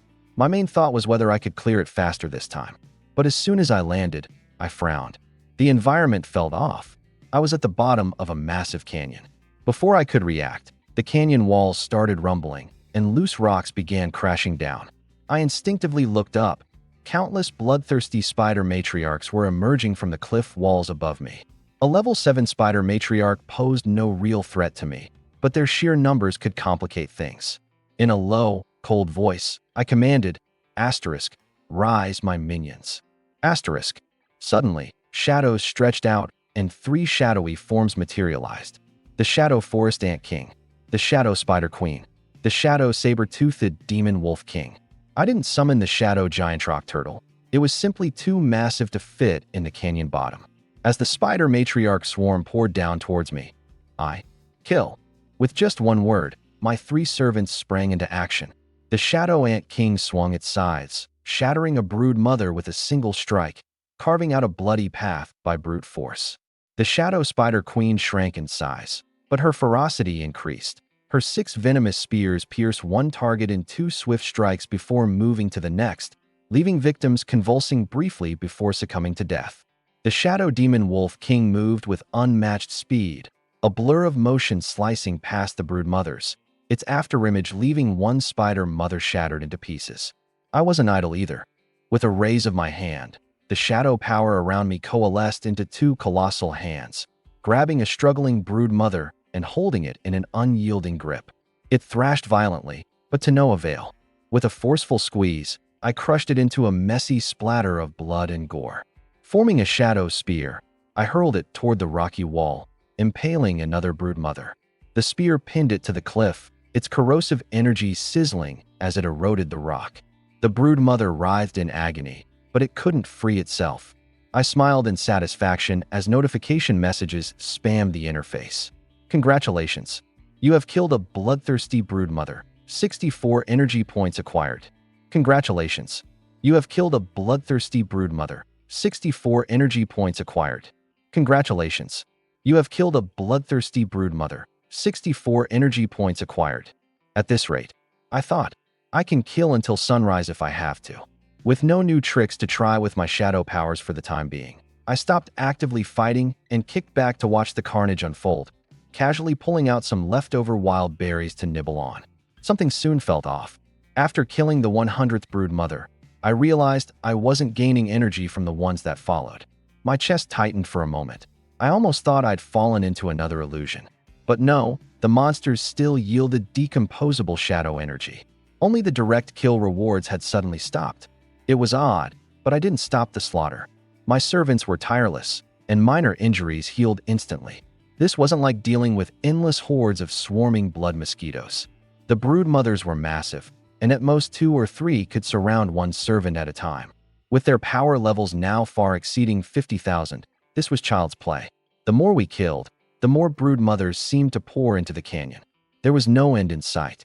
I took my time eating, smirking to myself, and muttered, "Let's see how many more you'll throw at me. Bring them on. I'll crush every single one." The canyon filled with mountains of corpses as I decomposed and scavenged shadow energy points from the remains. Otherwise, I wouldn't even have room to stand. My 3 shadow servants continued cutting through the swarm, their kill counts reaching into the thousands. Yet the broodmothers kept spilling into the canyon from above. To me, these weren't monsters. They were gifts of energy handed to me on a silver platter. I welcomed the endless waves with open arms. While I was busy harvesting, the game system broadcast lit up with alerts. Zone 38913-4 has been challenged with a regional battlefield token. Victory condition. Top players in Wrath of the Brood leaderboard determine the results. Total reward: 120 randomized attribute points to the victor. Loser forfeits 120 points and 50% of resources. Chaos erupted in our regional chat. Angry complaints flooded the channel. Some cursed whoever provoked the challenge. Some fretted over losing their new gains, while others simply gave up, convinced of our doom. The leaderboard comparisons spelled bad news. On the enemy's side, players had already cleared Wrath of the Brood at Nightmare difficulty, with one boasting 320 kills. Our best-ranked player hadn't even attempted higher than normal mode. Many just saw this as a foregone conclusion. We were done for. The enemy's regional chat, of course, was filled with mocking arrogance. They sneered about how easily they'd snatched the 120 points, while players gloated their dominance, flexing past results from prior challenges where they decimated their opposition. Speculation turned to me. I hadn't entered the leaderboard yet, and my choice of difficulty would determine the survival of our entire region. Only my results could make or break our collective fortunes. Across neutral zones and other factions, players debated. Could anyone beat a 320 kill record? Some doubted it, while others declared that if anyone could, it was me. But I had no idea any of this was happening. In fact, I didn't even know the nightmare mode of Wrath of the Brood only required killing the first 100. Anything beyond that wasn't rewarded. Even if I knew, it wouldn't have stopped me. Abandoning a steady stream of free shadow energy would have been the real crime. So, I kept carving my way through the canyon, turning the brood mothers into energy points while my shadow servants gleefully rampaged. Slice after slice, ambush after ambush. It was grindy, gory, and oddly therapeutic. Steadily the kill count climbed, with shadow energy notifications stacking so fast my hands started to cramp. Over time, I realized something interesting. My unleashed shadow energy didn't just slay the brood mothers. It was passively decomposing their corpses into shadow energy too. That saved me a lot of running back and forth. By maintaining a certain distance, I could simply let the dispersed shadows absorb the remains, no effort needed. I tested my range carefully. The shadows wouldn't spread beyond about 100 meters. Still, it was enough given the sheer density of foes. Spiders kept pouring in from above, their massive remains piling high, painting the canyon in dark, gory streaks of desolation. Congratulations. You have gained 64 shadow energy points. Congratulations. You have gained 64 shadow energy points.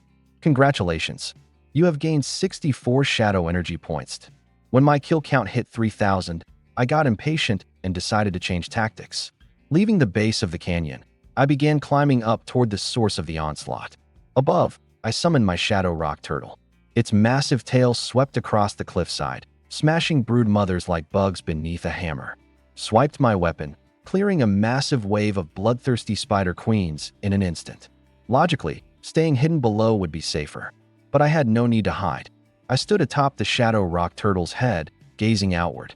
Beyond the gorge, a dense mist loomed, while the bloodthirsty spider queens continuously surged out of it. I uttered only one word: kill. The bodies piled up higher and higher, so fast I couldn't even salvage them. I just kept cutting them down ferociously. Soon, I was over 5,000 kills in. The more I fought, the more exhilarated I felt. It was as if the dungeon intentionally kept fueling the slaughter, spawning wave after wave of enemies. Finally, I condensed shadow power into shadow arrows. With a mere wave of my hand, a volley of shadow arrows burst forth. Each arrow left a spider queen maimed, swiftly followed up by the shadow demon wolf king lunging in for the kill. The demon wolf king was absurdly fast, so quick that the spider queens didn't even have time to react before being ripped to shreds. Over 6,000 kills, then 7,000, then 8,000, over 9,000 kills now. But something felt off. The spider queens were pouring in at a noticeably slower pace. My stomach tightened. I immediately commanded my minions to pace their slaughter, turning my focus to frantically breaking down the corpses to extract shadow energy. If the dungeon cleared out and forcefully ejected me, All this effort would have been wasted. While breaking down remains, I cursed under my breath in irritation. They barely give any energy for leveling up. If they skimp on shadow energy too, I'll snap. In mere moments, I gained over 1,000 points of shadow energy. I couldn't afford to stop. I kept breaking down and collecting. I fought relentlessly through the night. Meanwhile, the chat was in chaos. What now? I haven't even cleared my instance yet. Guess it's time to say goodbye. Trust in Lin Feng. He's never let anyone down. If I knew, I'd have picked Nightmare difficulty too. Killing a few hundred more would have been no problem. Please, stop bragging. Most people wouldn't last a minute against Lin Feng. Dude hit 20k battle power yesterday, 30k today, maybe even 40k. Completely insane. 40k? I'm barely over 10k. You're proud of just 10k? That's nothing. Come on, carry me. Why don't you fight me one-on-one instead of flexing your dungeon stats? Yeah, let's see some real skill in hand-to-hand. The guy rocking F tier, he's still alive, right? Of course. My man's a legend. If we win this, I swear I'll gift Lin Feng my battlefield token. Be careful with that token. It's powerful, but also a double-edged sword. Time's almost up. What do we do? Then, a system notification dropped like a bomb. System notice. Instance mode has ended. Data is now being calculated. System notice. Due to the large dataset, rewards are being distributed. System notice. Region 800820 has achieved victory. Rewards have been issued. System notice. All participants from Region 800820 have received 120 random data points. System notice. Resource gains for Region 800820 increased by 50%, and treasure chest spawns increased by 50%. System notice. Region 389134 has been defeated. Penalties have been issued. System notice. All participants from Region 389134 have lost 120 random data points. System notice. Resource gains for Region 389134 decreased by 50%, and treasure chest spawns decreased by 50%. System notice. Battlefield mode has ended. Chat channel has been separated. The chat fell into stunned silence. Wait, we won. The results weren't even shown, and we won. So this is what it feels like to freeload victory. Next time, let's properly cheer for Lin Feng. This free 120 points makes me feel like a leech. You guys are too much, lol. Aren't you curious? Most people struggle to kill a few hundred. He solo cleared it. 9,999 kills. His weapon's gotta be dull as hell by now. I'm officially a lifetime fan. Just to clarify, it's not that he couldn't kill more than 9,999. The dungeon had a hard limit of 9,999 spawns. 9,999 kills in a single swing. If you're a brother, step up to the plate. Stick with me if you want to thrive. 2 days of grinding, 180 points already, and resources doubled. I broke every last corpse down into shadow energy, and the next instant, the system booted me out of the dungeon. Congratulations on clearing the Wrath of the Spider Swarm Nightmare level instance. This run achieved the 9,999 kill cap. Loot chest upgraded. Congratulations on obtaining an SS tier loot chest X1. As the sun rose, I lay down, utterly spent. The Shadow Rock turtle shielded me from the blinding daylight as I finally crashed. Even with supreme stamina, sleep was mandatory.